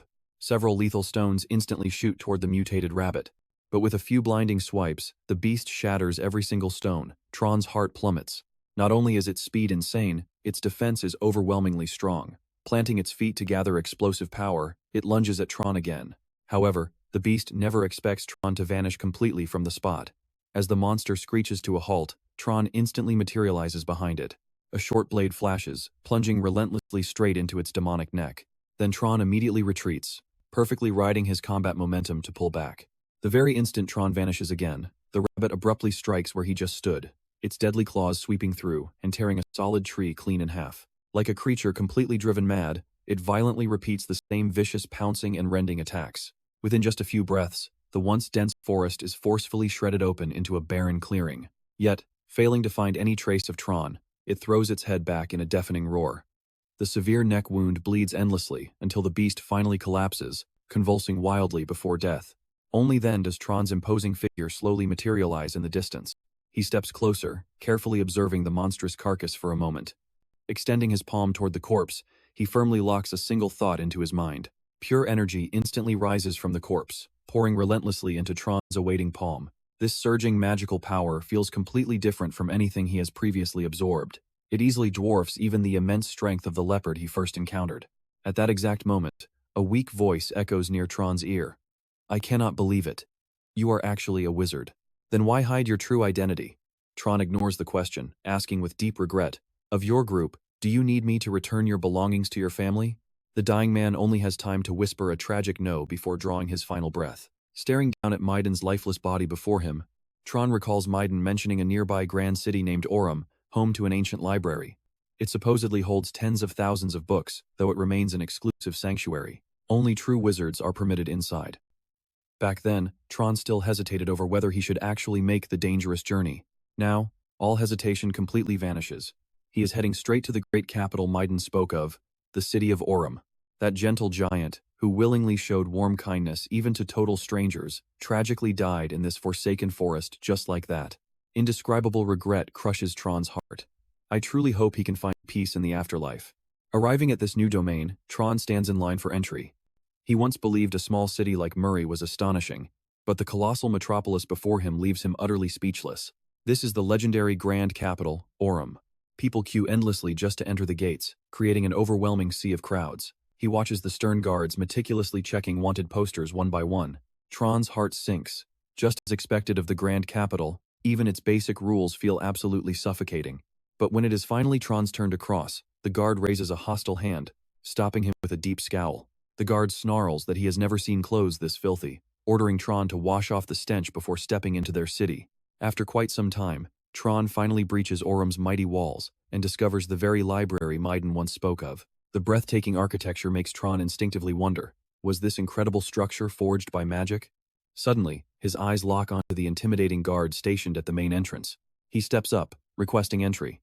But the guard shoots him a freezing glare, snapping that this sacred library is for wizards only. Tron instantly declares he is a magic wielder. The guard sneers with absolute contempt. A street rat like you, a wizard? Do not make me laugh. Impersonating a mage means a death sentence. Instantly, a blazing orb of blood-red mana erupts from his palm. Tron merely lifts his cold gaze. Instantly, an overwhelmingly monstrous pressure erupts from his soul. The guard's face drains of all color. He crashes to his knees in pure terror, while his panicked comrade screams, asking what happened. Reality crashes down on the trembling guard. The boy standing before him is no joke. This aura is noble tier, or even beyond. Shaking, he scrambles up and bows deeply. I am a knight of the KNIGHT family. Which illustrious house does your excellency hail from? Tron simply fires back. If I stay nameless, am I denied? The frantic knight swears that isn't necessary at all. However, entry still requires the Voltos family master's direct blessing. But Tron is wildly unprepared for what follows. What sounded like a quick pass check spirals into a ridiculously lavish ordeal beyond his imagination. Completely unaccustomed to royal treatment, he stops the hovering servants. Enough. I can bathe myself perfectly fine. The maids instantly drop to their knees, shivering in terror. If they fail to serve flawlessly, brutal punishment awaits. Defeated, Tron awkwardly nods along. But soon, the bathing maids stare at him with absolutely dumbfounded expressions. Tron blinks. Is there something on my face? Flustered, they stutter. No, my lord is just overwhelmingly handsome. We completely lost our focus. Please forgive our rudeness. Tron casually waves it off, telling them to forget it. Suddenly, a grand door creaks open. Two mysterious figures stride purposefully straight toward Tron. A petite girl leading the way sizes him up, smirking. So, you are the legendary beggar guest? Cleaned up, you actually pass for a royal prince. Tron calmly introduces himself, and the smirking girl reveals her name, Angela. Angela immediately pries into Tron's noble lineage, but Tron firmly states that for personal reasons. His background must remain a total secret. Disappointment flashes across her sharp eyes. So, this handsome stranger is hiding things. Perfect time for a little test. Without warning, a monstrous shockwave of magical aura violently erupts from her. She just wants to brutally measure Tron's true, hidden magical depths. But in a split second, an equally terrifying, mountain-crushing force detonates outward from Tron. Angela's knight furiously shields the maids. As both auras vanish, Tron sighs helplessly, while Angela actually gasps in pure, unfiltered shock. She is completely utterly speechless.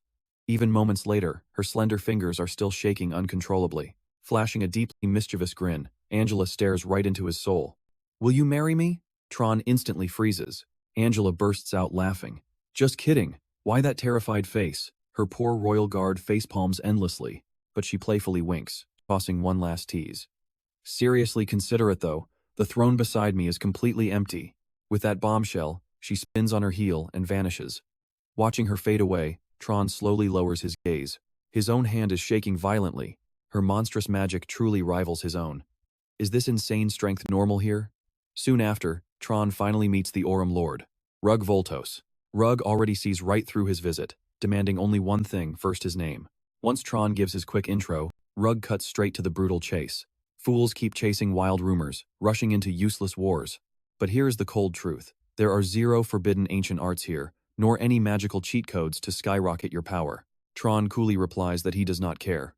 Impressed by this absolute ice-cold composure, Rug nods respectfully. But the sun has set. Rug orders Tron to rest, saving the Grand Library for tomorrow.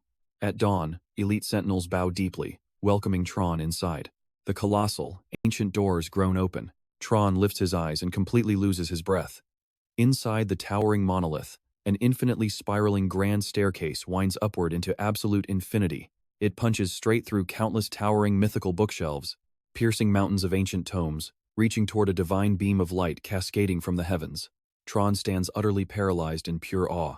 So, This is a true library. Suddenly, a crisp voice shatters the silence. A genuine pleasure to meet you. I am the head librarian.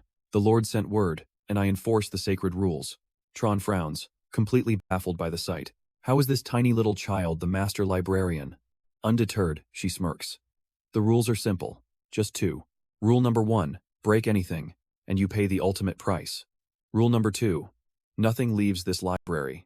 I will be watching your every single move in here. Her deadly serious glare left no room for debate. Tron instantly agreed. But could you give me some space while I read? Having you breathe down my neck is distracting. You are the librarian, right?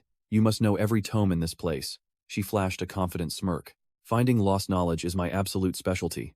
Name your poison. Are we talking epic history, sweet romance, or perhaps something a bit more forbidden? Tron paused for a beat. He looked her dead in the eye and asked for the absolute foundation, the basic rules of this world. Moments later, she slammed a massive mountain of ancient tomes down right in front of Tron. These artifacts are centuries old, she warned. They might be a bit outdated for a beginner's taste, but they should give you the answers you seek. Tron nodded his thanks, effortlessly sliding a heavy volume from the stack. His fingertips grazed the rugged, icy leather binding. A sudden shiver raced down his spine. So, this is the hidden power of the book. Pages turned, and mere moments later, Tron realized the truth. Written words were practically a form of absolute magic. Days bled into nights. The boy practically lived in that silent library, devouring scroll after scroll. The vast geography of this realm unlocked in his mind. He studied exotic races and the strict, unforgiving laws of high wizards. The lost arts of crafting, the terrifying beasts, and the forgotten ruins of a dark age finally became crystal clear. His vast knowledge grew. The chaotic, terrifying, and nameless world he once knew was shifting right before his very eyes. Everything was stepping into the light.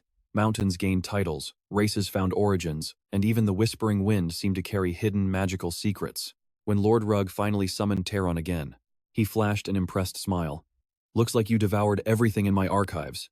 Tron simply nodded, accepting the praise. The Lord stepped closer. I gave you access because you carry noble blood, but also as a favor. Naturally, I expect that favor to be repaid. Name your price, Tron demanded. Lord Rug's face darkened.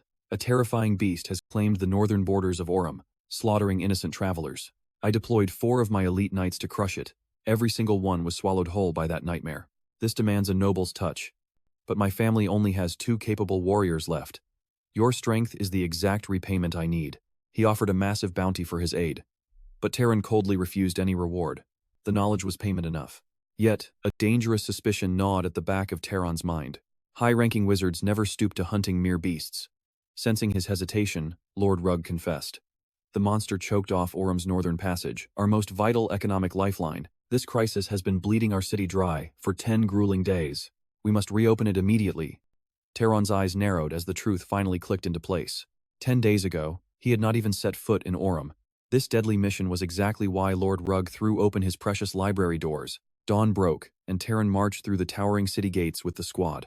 Up ahead, Angela stretched with a lazy yawn. My old man is such a ruthless schemer. Dragging an honored guest into a bloody monster hunt? Does he think our guild is that pitiful? She shot Tron an apologetic glance. No offense to you, rookie.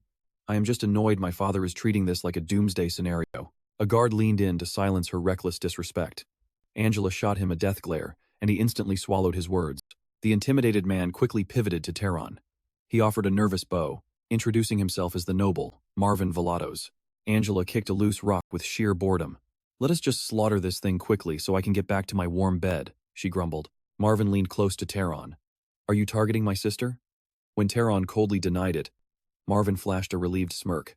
Thank the heavens. Before he could elaborate, the frontline scouts sprinted back, gasping for breath with an urgent report. The squad rushed forward, discovering a brutally mangled carriage covered in deep shadows. The scouts shuddered, guessing the beast left this bloody wreckage as a terrifying warning.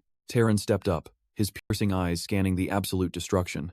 He spotted a massive, grotesque handprint crushed into the splintered wood. Tron locked eyes with the squad. We are dealing with a giant demonic ape. Angela tilted her head in sheer confusion. Tron pointed sharply at the brutal marks. After obliterating this caravan, the beast retreated deep into the cursed woods. If we lock onto its lingering aura, we can hunt this monstrosity down in minutes. The 2 supposed elite wizards looked completely clueless about basic tracking spells. Sighing, Tron snatched a blood-soaked rag from the ruins. Leave the hunting to me. Angela's eyes instantly lit up with wild curiosity. Do you possess an ancient hunter's bloodline? I just have a talent for surviving, Terran replied coldly. Practice makes perfect. Without another word, he pressed the tainted fabric close to his face, breathing deeply. Instantly, Terran locked onto the beast's foul scent, but a deadly nightmare awaited. Tron raises his hand, pointing the way. He signals the group to follow. Soon, they reach a flowing stream, and he breaks the silence. The beast paused here to bathe. Angela gasps in sheer disbelief. A monster washing off its scent to evade trackers? Tron responds with icy calm. Or it simply wanted a bath, and so it bathed. Suddenly, Tron snaps around. Watch your backs, he roars with absolute urgency. Before the warning lands, a colossal ape unleashes a furious roar. It crouches low, violently scooping up a massive pile of jagged rocks. The soldiers cannot even scatter. The boulders rain down like a catastrophic storm. In a single devastating moment, 7 or 8 men are crushed to death. Tron blurs through the deadly stone rain, dodging with breathtaking speed. As the brutal barrage pauses, he immediately shoots a glance toward Angela. Angela and Marvin simultaneously grab living soldiers as human shields, tossing their battered bodies aside like garbage. The ruthless sight turns Tron's blood to ice. His mother was entirely right. Angela furiously screams for an immediate counterattack. The surviving guards raise their weapons, charging the giant ape. But before their blades can connect, the massive beast turns and flees. Angela and Marvin instantly give chase. But the colossal ape is too fast. They simply cannot catch it. Suddenly, a terrifying blur of extreme speed makes Angela flinch in shock. A single tiny rock snipes from the backline. It pierces straight through the giant ape's monstrous chest. Both mages spin around in utter disbelief. Standing in the very back is Tron, smoothly swinging his long whip. Meeting his cold, razor-sharp gaze, Angela finally understands. She raises her right hand and softly whispers, "Flame." Blazing power surges from her core into her palm. In a heartbeat, the inferno condenses into a massive fiery serpent, lunging at the dying beast. With an earth-shattering boom, the blazing sea of fire swallows the ape whole. Something clicks in Tron's brilliant mind. So, this is the Volta's family's fire demon bloodline. The surviving guards finally exhale in sheer relief. Is the nightmare over?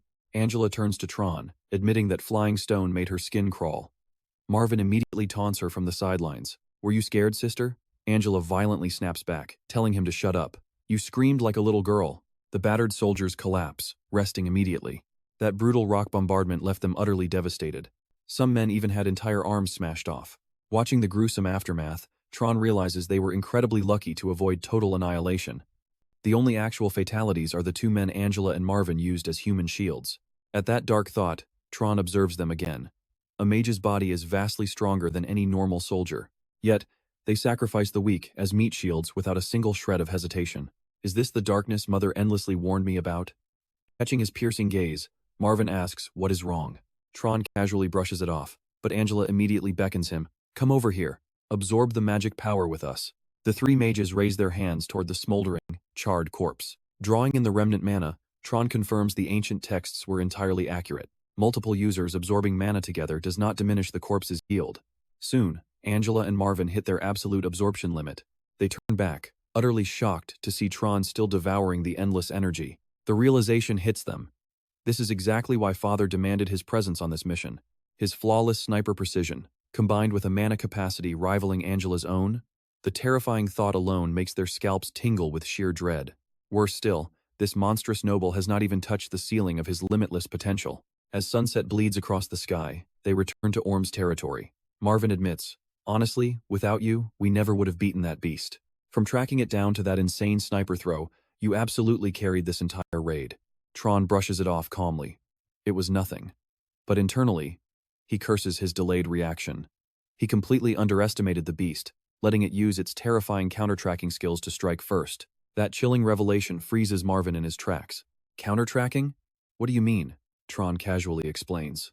A monster's awakened abilities are always written across its physical mutations. That ape had absurdly giant hands and glowing red eyes, totally mutated from its base form.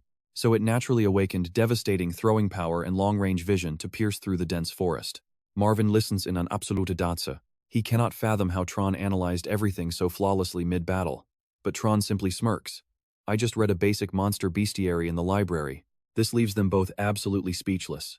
Who in their right mind visits a suffocating tomb like the library? Angela ventured there once out of pure curiosity. But the ancient texts were too cryptic, sending her fleeing before finishing even half a dusty volume. So Tron offers them a simple tip. Next time you go, just ask the librarian. Maybe she can track down an easier read. But that exact word librarian leaves Angela completely puzzled.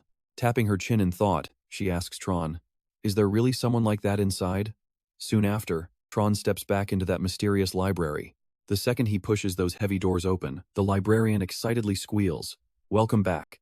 The truth hits Tron like a brick. He was so careless. Knight or commoner, absolutely nobody dares address a noble by their actual name. Here in Orem, the only acceptable title is Honored Lord. Judging by this creature's bold attitude, she is no ordinary librarian. Eyes narrowed, Tron demands, "Just how do you know my name?" At Tron's sharp question, a mysterious smile curls at the edge of her lips. Leaning casually against the ancient desk, she fires back, "You only realize that now? I read it right off your permit. Within the walls of this library, absolutely nothing escapes my sight." Tron stares hard at her glowing form. "Then what should I call you?" She playfully confesses she lacks a real name. He can call her whatever he desires, even something sweet, like my beloved. But Tron shoots her down. "Then I'll just keep calling you librarian." She narrows her glowing eyes. "Why act so polite suddenly? It's honestly making me a little embarrassed.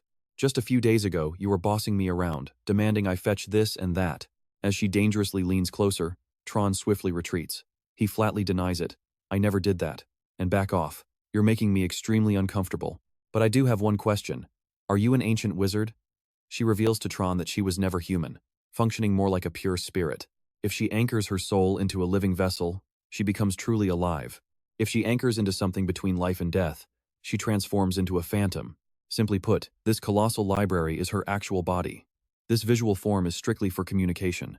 Her appearance morphs based entirely on the user's deepest preferences. So, your specific tastes might just be... Before she can finish, Tron coldly cuts her off, demanding she stop twisting facts. He then studies her with dead seriousness. Moments later, he reaches his hand directly through her phantom body. She instantly freezes, demanding to know where Tron just touched, because it felt incredibly strange. Realizing his sheer mistake, Tron instantly blurts an awkward apology. But her aura darkens completely. She snaps that Tron could never comprehend the absolute agony of being unable to physically touch anyone. If she had a physical form, she would brutally punish every careless fool stealing her books. That fierce threat perfectly solidifies Tron's growing suspicions. The mighty Voltoas family, and every single person utilizing this library, remained completely oblivious to her hidden existence. She doesn't deny a thing. She simply states that until now, absolutely nobody possessed the elite qualifications to actually sense her. Her master imposed a strict seal.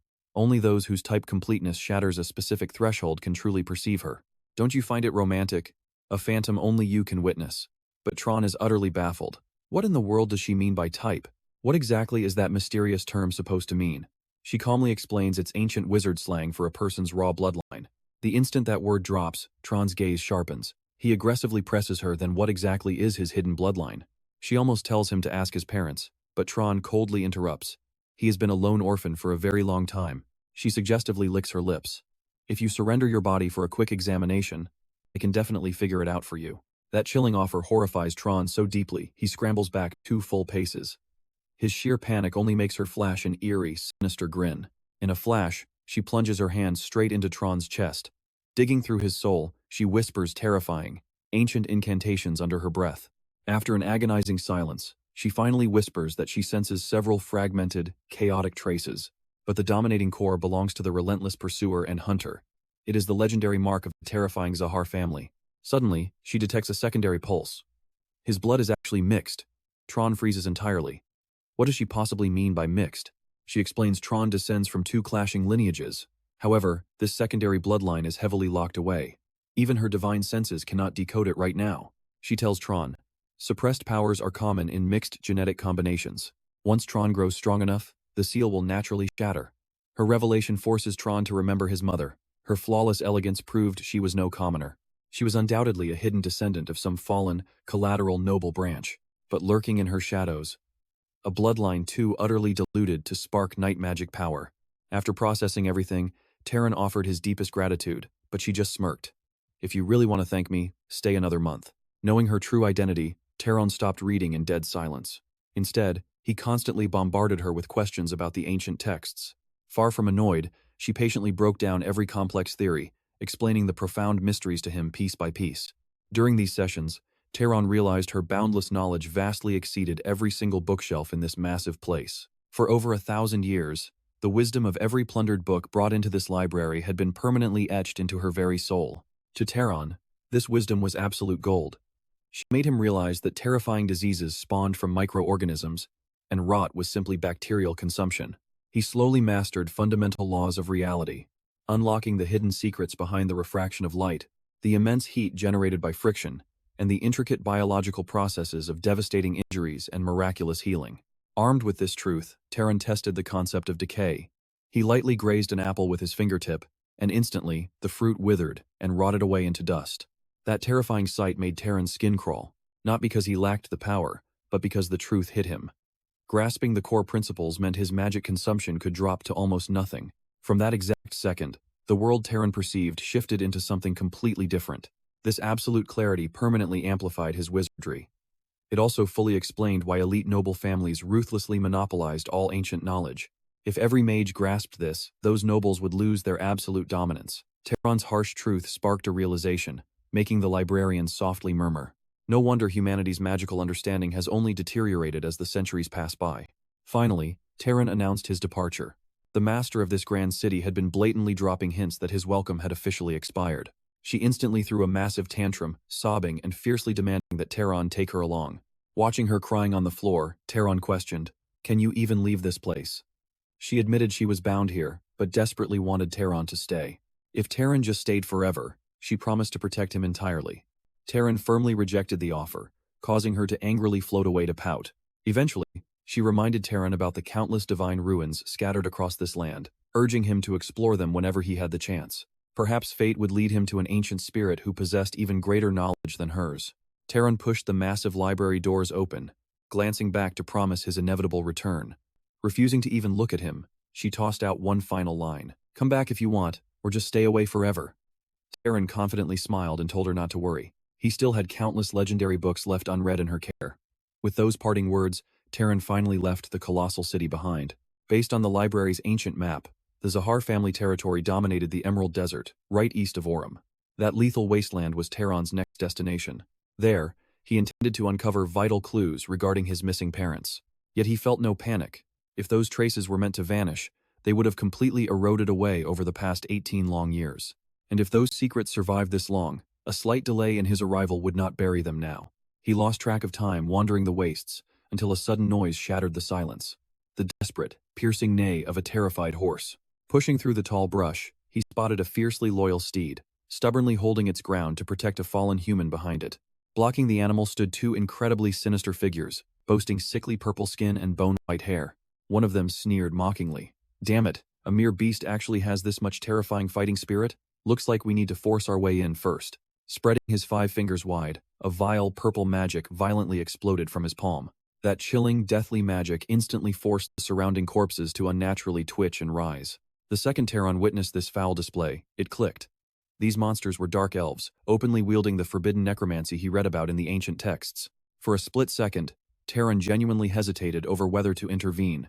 He had zero clue if the fallen humans provoked these creatures, or if the ruthless dark elves had simply ambushed their prey.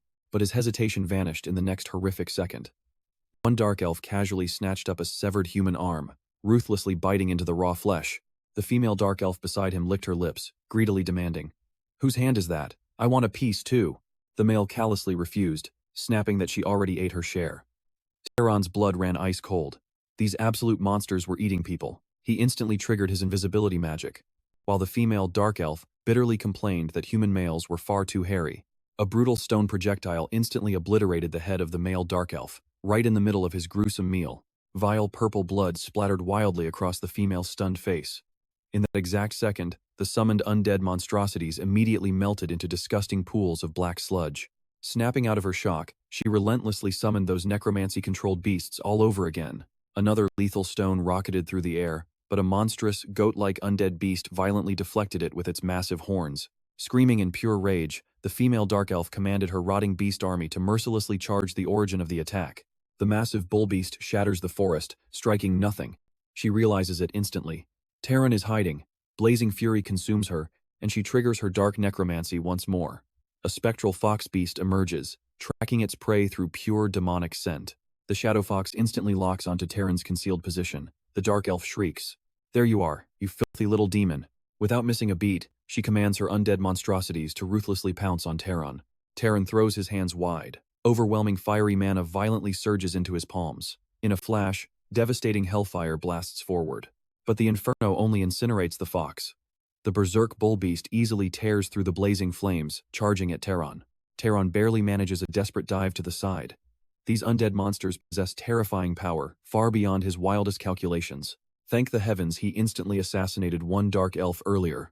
Suddenly, an agonizing pain pierces his calf, violently convulsing his body. He snaps his head back, realizing the scorched fox beast has viciously clamped its jaws into his leg. Without a second thought, Tron brutally kicks it away.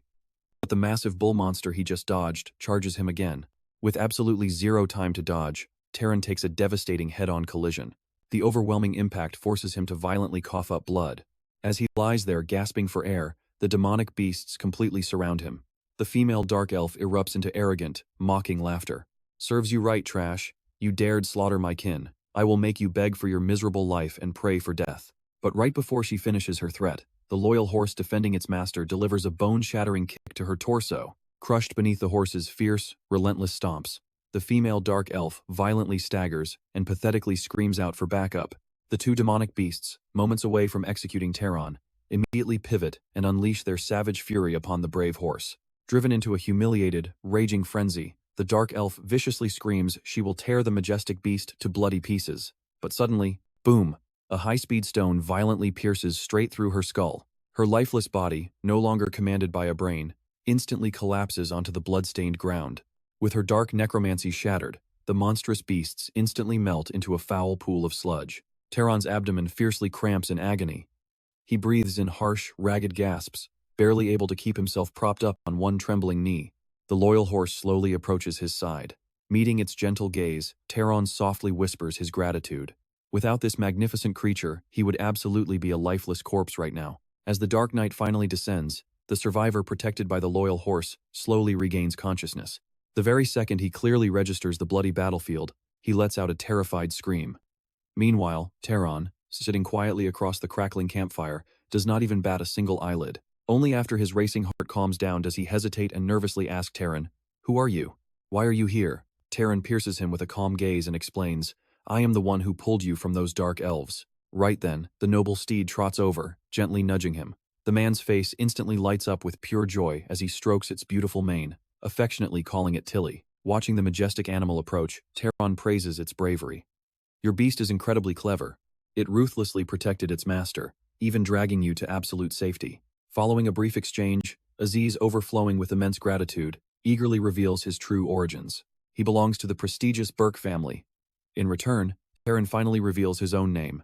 Moments later, Tron presses him for answers, demanding to know how he triggered such a deadly conflict with those vile dark elves. Aziz explains with a raspy voice that his caravan of servants was ambushed. That vicious group attacked them with absolutely zero warning. He always heard legends of other races possessing savage cruelty, but he never imagined such sheer brutality. At that agonizing thought, heavy tears cascade down his trembling face. After barely managing to swallow his crushing grief, he apologizes for losing his composure, confessing he only broke down because those fallen heroes were the most precious people in his life. Tron raises an eyebrow. "Were they family?" Aziz shakes his head. "No, they were the honorable knights and loyal servants who protected me, raising me since childhood." Tron pauses, struck by the raw emotion. A rare noble who genuinely values commoners. Shaking off the thought, Tron questions fiercely, "Exactly how many dark elves ambushed your party?" He casually adds that he has already slaughtered 2 of them. Aziz hesitates for a tense second before muttering, "That should be their entire squad." Tron shuts his eyes, expanding his spiritual aura across the dark woods to search carefully. Within mere seconds, his sharp senses confirm the truth. The forest is completely devoid of dark elves. Aziz looks at Tron with a remarkably heavy gaze, asking, "Do you have an urgent mission ahead?" Tron calmly shrugs, claiming he is merely a wandering traveler. Aziz stares, completely failing to comprehend. "An absolute powerhouse like you must hail from an ancient, legendary family. Shouldn't they protect you? Why walk this deadly path completely alone?" Tron humbly shakes his head, denying it. In that brutal clash, he only managed to execute the first target with a stealthy sneak attack, before fiercely brawling with the second one head-on. He admits he barely scraped out a victory solely because that red steed helped him. To prove his point, Tron deliberately releases a pulse of his hidden magic. Thoroughly puzzled, Aziz flexes his own magical aura in response. The absolute second their auras clash, Tron realizes the truth. Aziz possesses an overwhelmingly stronger core. If Terran had not greedily devoured those two dark elves' mana, he would be completely overshadowed right now. Aziz is absolutely paralyzed with shock. How could someone with magic power identical to his obliterate two dark elf necromancers simultaneously? Are his combat instincts just that monstrous, or is his bloodline something legendary? But the biggest mystery remains: why is a powerhouse like him traveling completely alone? Locking eyes with Tron, he makes his pitch. If you are wandering aimlessly, how about joining the Burke family? Get me back to my clan in one piece, and I will reward you handsomely for both saving my life and the escort mission. The Burke clan proudly serves as vassals to the legendary Albion family of the North. We are a bloodline of master enchanters. Agree to this, and we will forge a flawless, custom-made magical artifact just for you. With the deal struck, they somberly bury the fallen retainers and loyal knights one by one. Staring at the freshly turned soil, Aziz whispers, "It is finally over." He wishes he could return his fallen comrades to their hometowns, but reality is cruel. Turning his gaze to Tron, he mutters with raw sincerity, "Seriously, thank you." Tron looks utterly confused. Aziz explains he is actually grateful Tron didn't mock him for shedding tears over his fallen subordinates, despite his high-born noble status. Since childhood, his father drilled into him that such grief was pathetic, that a true noble must march forward upon mountains of sacrifice. Tron offers a gentle smile. That isn't a weakness, that is true compassion. Hearing those words, Aziz falls silent. He simply extends his hand, declaring he looks forward to fighting shoulder to shoulder with Tron. Tron stares at the outstretched hand for a quiet moment. This feels like the very first true friend he has ever made. Reaching out, he grips it firmly, echoing the exact same sentiment. Time blurs as the two warriors trek onward through the unknown. Aziz drops a heavy iron box onto the dirt, asking Tron if they should rest or push forward. Tron just stares at the metallic cube in total confusion. Aziz grins and explains. It is a magical cold storage box packing all the rations we bought in the city. It keeps food fresh for over a week. Sparking with excitement, he suddenly remembers his stash and starts enthusiastically showcasing his entire arsenal of enchanted gear, one by one. One artifact summons fresh water with a single press. Another instantly gathers wood to construct a shelter, while a third acts as an early warning alarm. Even his noble garments possess a self-cleaning enchantment. Taking it all in, Tron can only let out a long sigh of pure amazement. The sheer utility of these magical artifacts is absolutely game-changing. Patting his chest, Aziz vows that once they reach the main estate, Tron will get an epic reward. If the elders refuse, he will forge it himself. Then, the atmosphere shifts as he asks the burning question that has been eating at him. Along this journey, I have watched you unleash an absolutely absurd number of different spells, too many to even track. He presses on. Have you spent your entire life studying magic? Or do you possess some god-tier bloodline that lets you instantly master any spell? Tron rubs his neck helplessly, admitting that most of those abilities are just things he has naturally known how to do. As for the exact origins of his mysterious bloodline, even he has absolutely no clue. Tron quickly reminds him of their pact, no digging into family backgrounds. Aziz immediately flinches awkwardly, claiming he was merely joking around. After all, a genuinely invincible bloodline could not possibly exist in this world, right? After a quick apology, his curiosity flares again. You don't look a day over 30. Your actual age has to be under 80, right? Tron casually drops the bomb. In less than a month, he will turn 18. Aziz instantly freezes, absolutely shell-shocked. For us wizards, a few decades mean nothing. But I cannot wrap my head around this. You aren't even 18 yet? It seems the world actually holds two monstrous geniuses in the same era. Two people? That specific phrase instantly makes Tron pause. Aziz quickly elaborates. The other prodigy might not match you yet, or perhaps she already has. Her bloodline is terrifyingly strong. Regardless, that other genius is my very own cousin. Hearing this, Tron eagerly asks if she could craft a magical artifact for him. Aziz shoots that down instantly. His cousin hails from the main branch, holds the title of Princess of Albion, and is destined to rule the entire family. And unlike your run-of-the-mill wizarding clans, the patriarchs of these supreme families do not simply hand their thrones down to their children. In a noble house of that magnitude, a single generation holds dozens of heirs. There is almost always a rival stronger than the patriarch's own flesh and blood. But in this current generation, Misha was born with God-given, absolute peak talent. Upon awakening her core, she took merely 10 years to conquer an ocean of combat magic, instantly securing the family's absolute backing. Barely 21 years old, her overwhelming authority already rivals that of the highest core elders. Absorbing all this, Tron asks a chilling question. With such terrifying magic power at that age, has her family already held a funeral? Aziz nodded in solemn agreement. Following the death of the main family's great-grandfather, Misha had consumed his magical essence, though they too absorbed a fraction of that overwhelming power. Tron grasped the unspoken truth, holding his silence. This ruthless cycle kept the great houses at their absolute peak. Pointing toward the horizon, Aziz announced they had finally arrived. Following his gaze, Tron's eyes widened at the sprawling docking plains, the very heart of the Albion territory. They soon entered a majestic castle belonging to the Burke family. A middle-aged woman opened her arms with a warm, beaming smile. "My child, welcome home." Before her words even faded, Aziz lunged forward to embrace her, crying out, "Mother!" This unexpected display left Tron utterly dumbfounded. Had he not claimed to be 43 years old? A nearby attendant swiftly reminded Aziz to mind his manners and address his mother with proper dignity. After a brief exchange of warm pleasantries, Aziz proudly introduced Tron to the gathering. He declared that Tron had saved his life, and without him, he would have perished on the road. Lady Burke instantly demanded the truth. That sacred pilgrimage route should never have been so lethal. What exactly had transpired? Only then did Aziz grimly reveal that vicious dark elves had ambushed them. Lady Burke's expression instantly froze into pure ice. Those vile scum dared to touch her blood? She fiercely vowed to rally her forces and rip them apart. However, a middle-aged man quickly intervened, urging, "Please calm down, my lady." He then shifted his piercing gaze to Tron, questioning his family lineage. Tron simply replied that it was inconvenient to disclose. Hearing this, the man hesitated, his eyes narrowing in suspicion. Tron smoothly added, "More accurately speaking, I do not even know which noble house I belong to. My mother was a mere commoner, and my father's identity remains a mystery." Aziz froze in absolute shock, frantically asking why Tron had hidden this truth. Tron replied with brutal honesty, "It is hardly a badge of honor." The heavy silence broke as Lady Burke slowly spoke. "Then you belong to the unknown houses, yet you saved my flesh and blood. I, head of the Burke family, swear you will be handsomely rewarded. However, preparing a guest room within this manor is rather complicated at the moment. Therefore, I will personally arrange your stay at the most luxurious inn within the city." Aziz instantly protested the decision.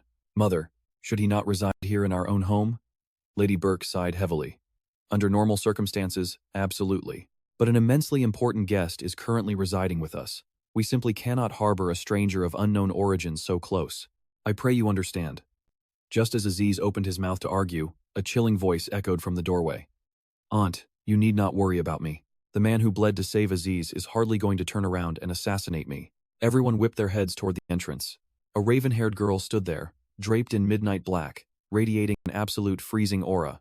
Aziz gasped in shock. "Misha, why did you suddenly come here?" The realization hit Tron like a hammer. This was the legendary Princess of Albion.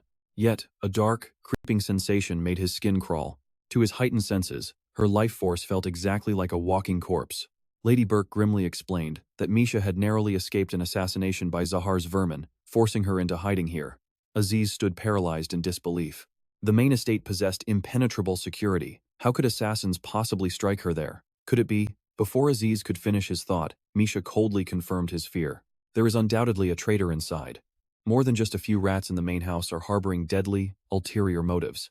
But my energy is spent today. I will rest." Seeing the princess retreat, Lady Burke ordered a maid to escort Tron to a manor guest room. As the first light of dawn broke, Tron slowly opened his eyes in the luxurious guest bed. After dressing meticulously, he stepped into the silent corridor, his sharp eyes analyzing the intricate layout of the noble manor. Suddenly, a familiar voice broke the silence. Aziz approached with a bright smile. "You are still an early riser, my friend. What are you doing wandering the halls alone?" Tron simply pointed at the glowing wall sconce, noting its highly fascinating magical design. Aziz chuckled, explaining it was a lamp fueled by pure magic, proudly adding that he occasionally crafted them himself. He even offered to fetch a spare from the storeroom. Tron politely declined, stating it was merely a passing curiosity. Suddenly, a devastating bolt of golden lightning erupted outside the window. The overwhelming magical fluctuation forced Tron to freeze completely. Staring out the glass, he heard Aziz speak. "Misha is practicing her arts. She is flawlessly diligent."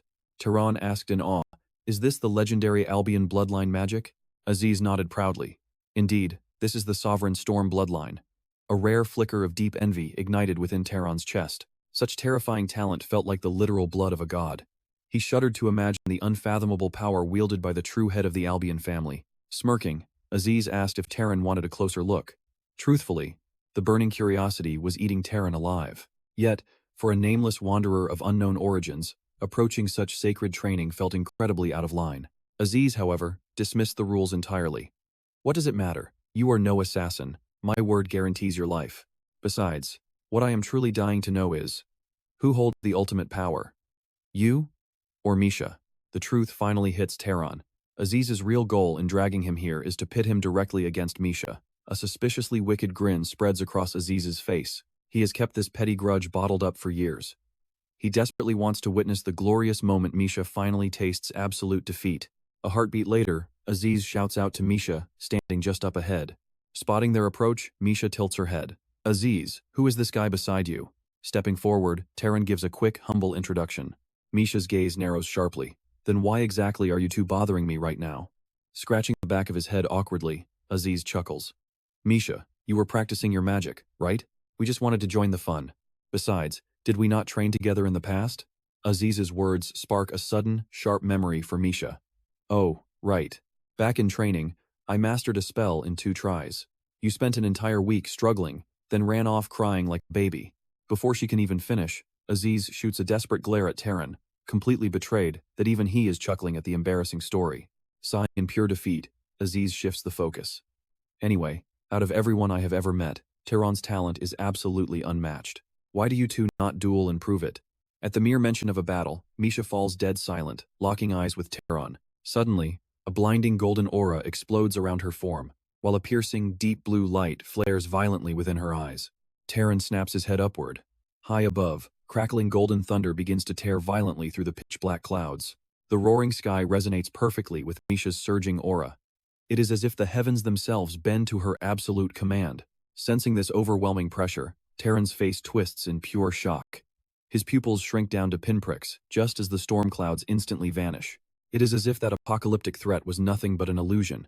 Yet, cold beads of sweat drip slowly down Tron's pale face.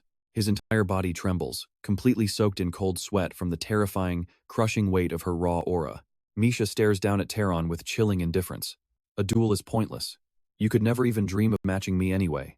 Aziz quickly steps between the two rising powers. Listen, if we are talking pure, raw, magical strength, I admit Tron falls short. But his real weapon is his terrifying learning speed. When it comes to mastering spells, even a monster like you cannot compete. Hearing this bold claim, Misha glares at Tron without mercy. Since Aziz hypes up your skills this much, let us witness your true potential. Tron knows damn well he stands absolutely zero chance against her monstrous power output. Tron proposes a challenge. How about we each demonstrate a spell the other does not know? The first one to cast the opponent's spell claims victory. The moment the rules drop, Aziz nods in absolute approval at the genius idea. He turns to Misha for her verdict. Brimming with absolute confidence, Misha eagerly accepts. However, she knows a crucial secret. Tron has not even awakened his own bloodline magic yet. Using hers would be a cheap, unfair victory. Leveling the field, she bans bloodline magic. Stepping up, she decides to strike first. Under Aziz's extremely puzzled gaze, a vibrant green sprout suddenly breaks through the solid earth. A split second later, the sprout erupts wildly into massive, violent vines. With unstoppable, terrifying force, they coil tightly around a screaming Aziz and launch him high into the sky. Dusting off her hands, Misha smirks at Tron. This is plant creation and control magic. Can your brain handle this? High up in the sky, Aziz screams in terror, "Put me down, I am dizzy." But Misha ruthlessly orders him to hang tight. Ignoring the screams, Tron studies the massive vine intently. Slowly, he kneels and presses his right palm flat against the dirt. Fire magic is essentially just the physical manifestation of rapid combustion, and water creation simply rips invisible moisture straight from the surrounding air. Therefore, plant growth follows the exact same foundational principles. The true trick is forcing dormant underground seeds to mutate at an explosive rate. This is not divine creation at all. It is accelerated evolution. Misha's jaw practically drops in genuine shock. Wait. From your breakdown, it sounds like you instantly cracked the core essence of this spell. Have you seen this before? Tron calmly shakes his head, no. Snapping her fingers, she drops Aziz to the floor. I suppose even Aziz can be right sometimes. Your turn now. Show me your true power. Misha's challenge sends Tron deep into thought. He knows one absolute truth: unleashing his forbidden Zahar bloodline magic right now is nothing short of pure suicide. Shifting his piercing gaze sideways, an idea sparks. As if recalling a hidden memory, he extends his right hand toward a blooming flower bed nearby. Suddenly, the bushes rustle violently. A tiny mouse darts out from the shadows in a panic. Misha crosses her arms. Is mere animal control your grand trick? Not even close. This helpless creature is merely an ingredient. As Tron snatches the mouse, a deep blue aura flares violently behind his eyes. The dark energy snakes tightly around the beast. Instantly, the mouse's physical body begins to horrifyingly rot away. Misha falls completely silent. Breaking the heavy tension, Tron asks her, "That should be enough, right?" Hearing Tron's casual question, the speechless Misha finally manages to utter two perfect words. With a mere crook of her finger, a small mouse scampers to her dress. She snatches the creature without hesitation, unleashing a blinding surge of her golden magical aura. Yet, even as the seconds tick by, the struggling mouse shows zero signs of rotting. Misha cannot comprehend Tron's methods. She knows deep in her bones that his previous display of power is absolutely not your standard, run-of-the-mill spellcasting. Right then, Aziz asks Tron, "How can you wield magic like that? It is just too bizarre." Hearing this desperate question, Tron casually admits that he simply thought of it on the spot. In truth, even Tron himself never expects that a prestigious magical family like Albion knows so incredibly little about this domain. Smirking at the struggle, Aziz openly mocks Misha. "Looks like your grand situation is not going very well. How about we just let our Tron win directly?" "Shut up," Misha snaps back instantly. "Do you think I cannot pull this off?" In reality, the law of causality is an incredibly complex element in magical arts. It dictates whether a desired magical phenomenon can naturally manifest into reality, whether the user clearly understands the complex magical steps behind that phenomenon, the massive total of mana consumed, and whether that raw energy is actually enough to trigger the phenomenon at all. Among these strict rules, perceiving the deep construction of magic is the absolute key to mastering the success rate and controlling the sheer amount of mana drained. The only other way to bypass a lack of magical causality is violently forcing it, pouring in ocean levels of pure mana and compensating with overwhelming brute quantity. Therefore, since Misha ignores the true core principles, she can only visualize forcing the little beast to rot while it still breathes. Although the final dark result perfectly matches her twisted intention, the absolute amount of mana she burns reaches a truly terrifying level. Seeing this dark feat, Aziz exclaims in shock, "It actually worked." Her magical reserves completely drained dry. Misha gasps for air and mutters, "I really did it. I succeeded." But moments later, she collapses heavily to the cold ground in total exhaustion. Panic setting in, Aziz rushes over to support her frail frame, desperately asking what went wrong. Tron, however, narrows his eyes in utter confusion. Did she just overuse her mana? But simply draining one's magic should never cause sudden unconsciousness. It appears she is so completely drained of life force that she cannot even support her own weight anymore. Sensing something deeper, Tron observes her fragile state carefully. Catching sight of her pale palm, he instantly understands everything. He immediately scoops her up and demands of Aziz, "There are 0 healing-type wizards stationed here, correct?" Then quickly brings salt and fresh water straight to her room. Holding Misha sends a genuine jolt of shock through Tron. She is so terrifyingly light that he can barely tell if he carries a human or a fragile little lamb. Perhaps right from the very beginning, she has only been desperately forcing a weak body that she can never truly support. But now, even that final drop of magic is completely gone. A long while later, Misha slowly flutters her eyes open, having utterly depleted both her physical stamina and mana. Watching her gradually regain full consciousness, the head of the Burke family steps forward with a deeply worried expression. "Misha, what happened? Are you okay?" As Misha stares blankly, deeply confused about why she rests in bed, the Burke leader explains. "Aziz reported that you suddenly collapsed while undergoing magical training with our guest. Is that really what occurred?" Reading Misha's cold, silent expression, the Burke family head presses further. "Could it be that this outsider did something sinister to you? We already locked him inside the temple under heavy guard." Hearing this drastic measure, Misha weakly answers her. "No, this is not his fault. My sudden collapse was entirely my own foolish mistake. My head is pounding terribly right now, so please give me some peace to recover." Seeing her obvious pain, the Burke leader pauses reluctantly. "I prepared some warm soup for you. I know you reject normal food because of your magic, but you must prioritize your failing health and try to consume at least a tiny bit." When Misha remains stubbornly silent, the Burke family head releases a heavy, defeated sigh and turns to leave the dim room. But right before she crosses the threshold to exit, Misha softly whispers into the quiet room, "Thank you." Now totally isolated in the empty room, Misha casts a hollow glance at the warm soup on the wooden table, eventually reaching out to pick the bowl up. Just as she lifts a spoonful of broth to her lips, a dark, suppressed memory violently resurfaces in her fragile mind. It is a truly terrifying flashback, one where her weeping mother and younger sister desperately beg for salvation. The ceramic bowl slips, shattering onto the floor with a deafening crash. Misha's pale, trembling hands grip her thick blanket like a lifeline. Quivering uncontrollably, she buries her face, desperately trying to block out those nightmarish echoes. Meanwhile, deep inside the temple of the lame goddess within the sprawling Burke estate, A looming figure calmly rests a hand on his deadly sword hilt. He glares directly at Tron. The iron doors and stone walls here are as indestructible as muscles forged over an entire century. There is absolutely zero weakness to exploit. So abandon any foolish thought of smashing through this fortress and escaping into the night.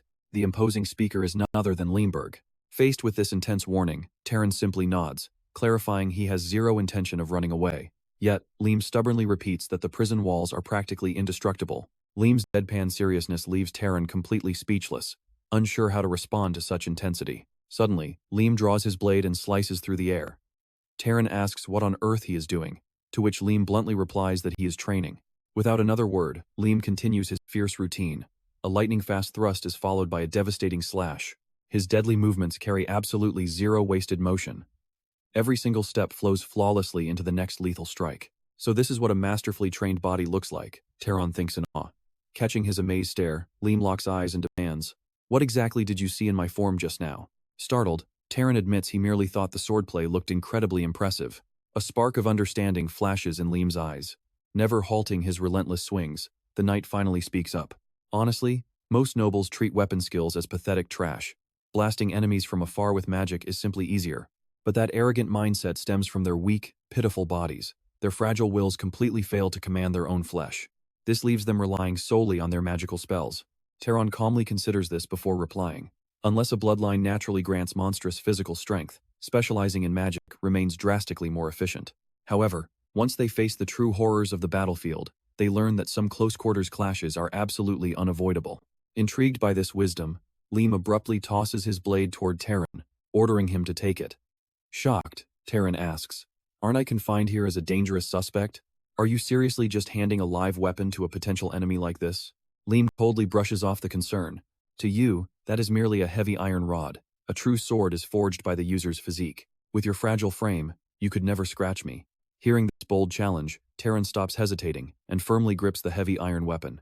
Under Liam's piercing gaze, Taran shifts his weight and adopts a fierce combat stance. Instantly, an explosive blue aura erupts around Taran's entire body. Panic flashes across Liam's face as he yells, "Stop pumping your mana into the blade!" Forcefully stepping in to correct Taran's posture, Liam begins lecturing him on fundamental sword principles. Shift your center of gravity to the front leg. Raise your arms and conquer the weapon's weight. Taran respectfully nods, absorbing the intense guidance. "Perfect," Liam praises loudly. "Execute 10 reps exactly like that. Do not stop breathing. Channel oxygen straight into your screaming muscles. Honestly, your physical foundation is shockingly solid. If you survive this, you absolutely must dedicate serious time to forging your body. While dominating mana is a wizard's absolute ultimate source of power, the flesh remains the true foundation. A body tempered through hellish trials can conquer the battlefield entirely without spells. You must grasp this crucial difference." Just as Taran absorbs Liam's fiery wisdom and gears up for more grueling training, the massive doors of the goddess temple swing open. The majestic head of the Burke family steps into the sacred hall. Having learned from Misha that Taran was completely innocent in her fainting incident, the noble matriarch has arrived to offer a formal apology. Yet Taran waves off the gesture, insisting the blame falls on him. As a guest, his reckless actions earlier were undeniably out of line. However, the matriarch insists that Misha desperately wants to apologize to him in person, asking if he could spare a moment. Meeting face to face, Misha looks at him with guilt-ridden eyes. She confesses her deep regret over Taran being locked in the temple because of her collapse. Taran smiles warmly, explaining it was just standard protocol. His only true concern is that she remains completely safe and unharmed. Relieved, Misha drops the heavy apologies. Her eyes spark with curiosity as she shifts the topic to his jaw-dropping spell from yesterday. She eagerly asks if that terrifying rot-inducing magic is a secret bloodline trait. After all, the sheer volume of mana required to cast it was completely insane. But Taran casually drops a bombshell, revealing it is absolutely not bloodline magic. In fact, as long as she grasps the core scientific principles, she could cast it effortlessly. This revelation sends Misha's excitement through the roof, begging him to teach her. She urgently strikes a deal. If Taran exposes the hidden mechanics behind that rotting spell, she will reward him with a legendary secret art of the Albion family. Amused by her fiery determination, Taran agrees and begins breaking down the complex magical theory. Soon, her eyes widen in absolute realization. The devastating spell is fundamentally just basic magic that powerfully strengthens living organisms. The terrifying twist? The targets receiving the massive boost are microscopic organisms completely invisible to the naked eye. Since the concept of microorganisms does not even exist in Misha's worldview, her mana efficiency had been disastrously bad. Even though she managed to trigger the effect, it was nothing more than violently brute-forcing the spell. Pouting slightly, Misha reluctantly admits that her magical technique falls a step behind Tron's absolute mastery. Even so, she fiercely demands that Tron declare the match a draw to Aziz. She refuses to let that arrogant punk act unbearably smug over a technical victory. Watching Tron nod easily, a sly smile graces her lips. Now she prepares to unveil the forbidden Albion secret art she promised. Without wasting a single second, she grabbed a comb, gently running it through her hair. When objects create friction like this, an invisible attraction forms. But right before Misha could finish her explanation, Tron completely stole her thunder, casually dropping the exact term she wanted. Static electricity. She froze in absolute shock. Did he already know? After staring blankly in pure disbelief, she finally praised this secret art as incredibly profound. But she honestly never expected Tron to have already cracked its deepest, hidden mystery. Now, she found herself completely stumped over what legendary technique she could possibly teach him that he hadn't already mastered. After racking her brain, she proposed a deal. Until Tron received his full compensation, they would strictly train together. She proudly clarified that this was strictly to repay her massive debt, not because she desperately needed his company. Tron agreed without hesitation. Then starting tomorrow, meet me in the garden every evening. Later that night, the dinner table groaned under the weight of an incredibly lavish feast. The Burke family humbly claimed it was nothing special, but forcefully insisted everyone eat and drink to their absolute limits. Sitting right beside Tron, Aziz was completely baffled, totally clueless as to why his mother prepared such an extravagant feast. He hadn't seen a spread like this even on his own birthday. An outsider would literally think the Lord of Albion himself had graced them with his personal presence. This sudden realization made Tron fully understand that this feast was far from ordinary. Aziz's mother finally spoke up. Let us resume our earlier discussion. My son promised a supreme magical artifact as payment for saving his life. So Tron, do you have any specific thoughts on what kind of magical item you truly desire? Hearing her question, Tron calmly explained that he wanted a highly defensive item, noting that while using magic to completely destroy others was incredibly easy, flawlessly protecting oneself was vastly more difficult. Therefore, if possible, Tron wanted this artifact to automatically block any deadly, unexpected ambush. However, those exact words made Aziz's mother pause. She admitted she had forged similar gear before, but currently, she did not have a ready-made piece lying around. Aziz eagerly volunteered his own skills, but his mother shot him down instantly, refusing to let his amateur work shame the glorious Burke family name.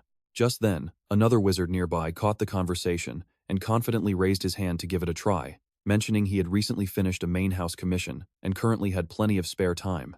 Hearing this bold claim, the Burke family head questioned exactly how he planned to craft it. In response, the wizard calmly explained that if the absolute goal was surviving sudden, lethal attacks, it definitely had to be something kept closely on the body at all times. So, he decided to forge the magical artifact into a wearable ornament, like a discreet ring, an irid, or a sleek necklace, ensuring the bloodline's ultimate defensive power could trigger instantly. The only catch? It would take an entire month to forge. Hearing this, the Burke family head proudly praised him. Though shamelessly showing off my own child feels a bit absurd, Mello truly is an incredibly gifted wizard. His master craftsmanship is barely a step below mine. So in essence, this meant Tron would receive a legendary artifact, meticulously forged over 1 month by a wizard matching the head of a family that produced supreme magical items for generations. Completely overwhelmed, Tron gratefully asked if this reward was a bit too grand, but she firmly smiled, declaring it was absolutely nothing compared to her precious son's life. She then ordered Tron to stay as their honored guest for the next month, assuring him he could rest here with total peace of mind.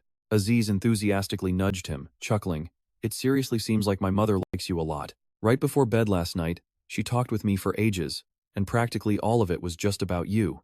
Your magical talent easily rivals Misha's, and most importantly, you're relentlessly dedicated to your training.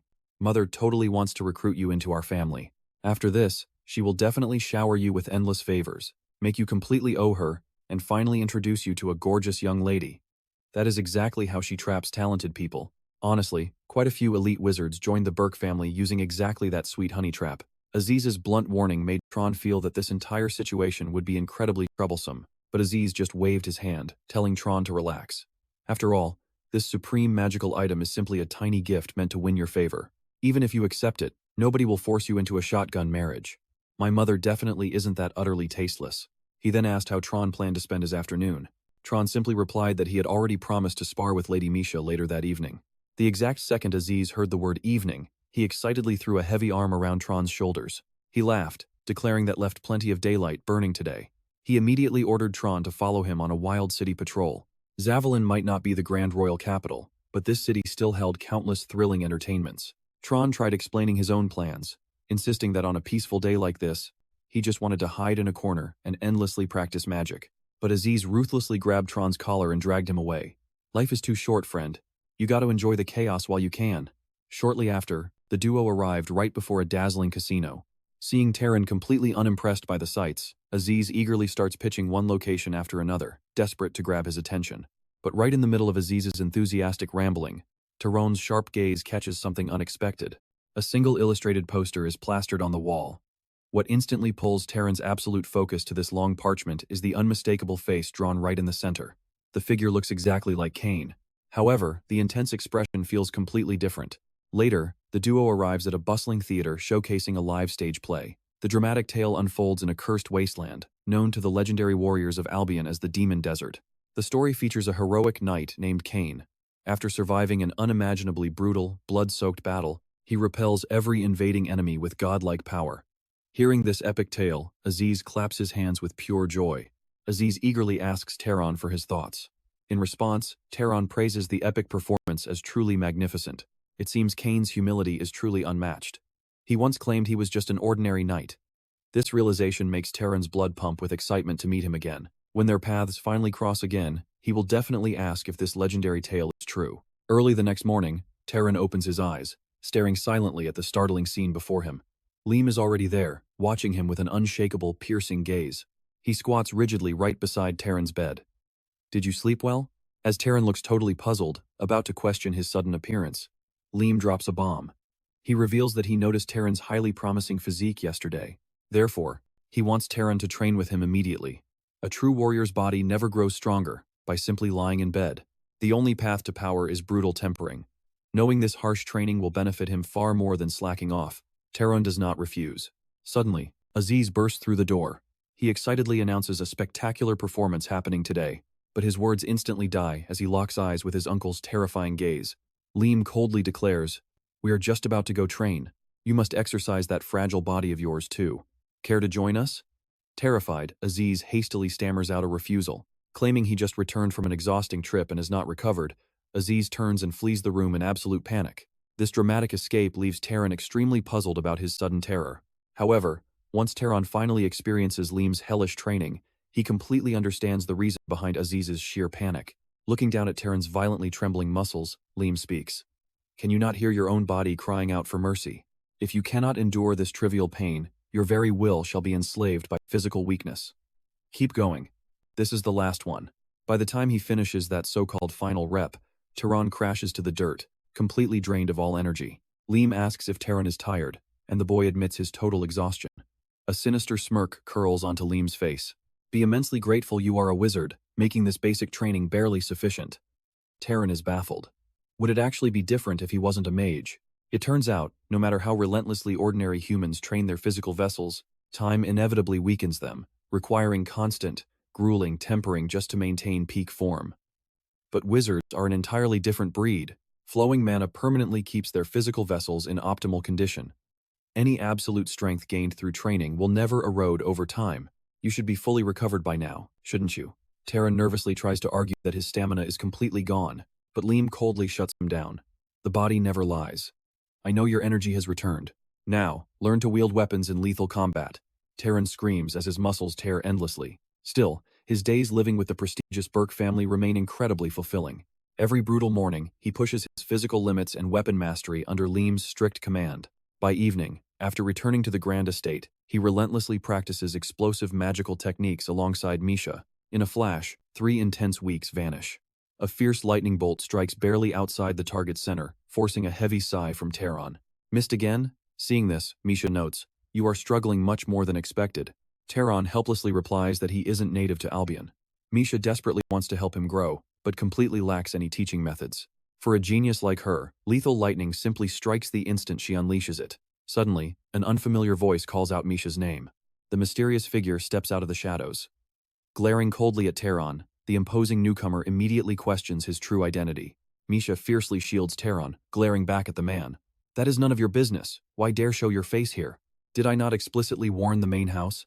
Absolutely no one is to disturb my sanctuary.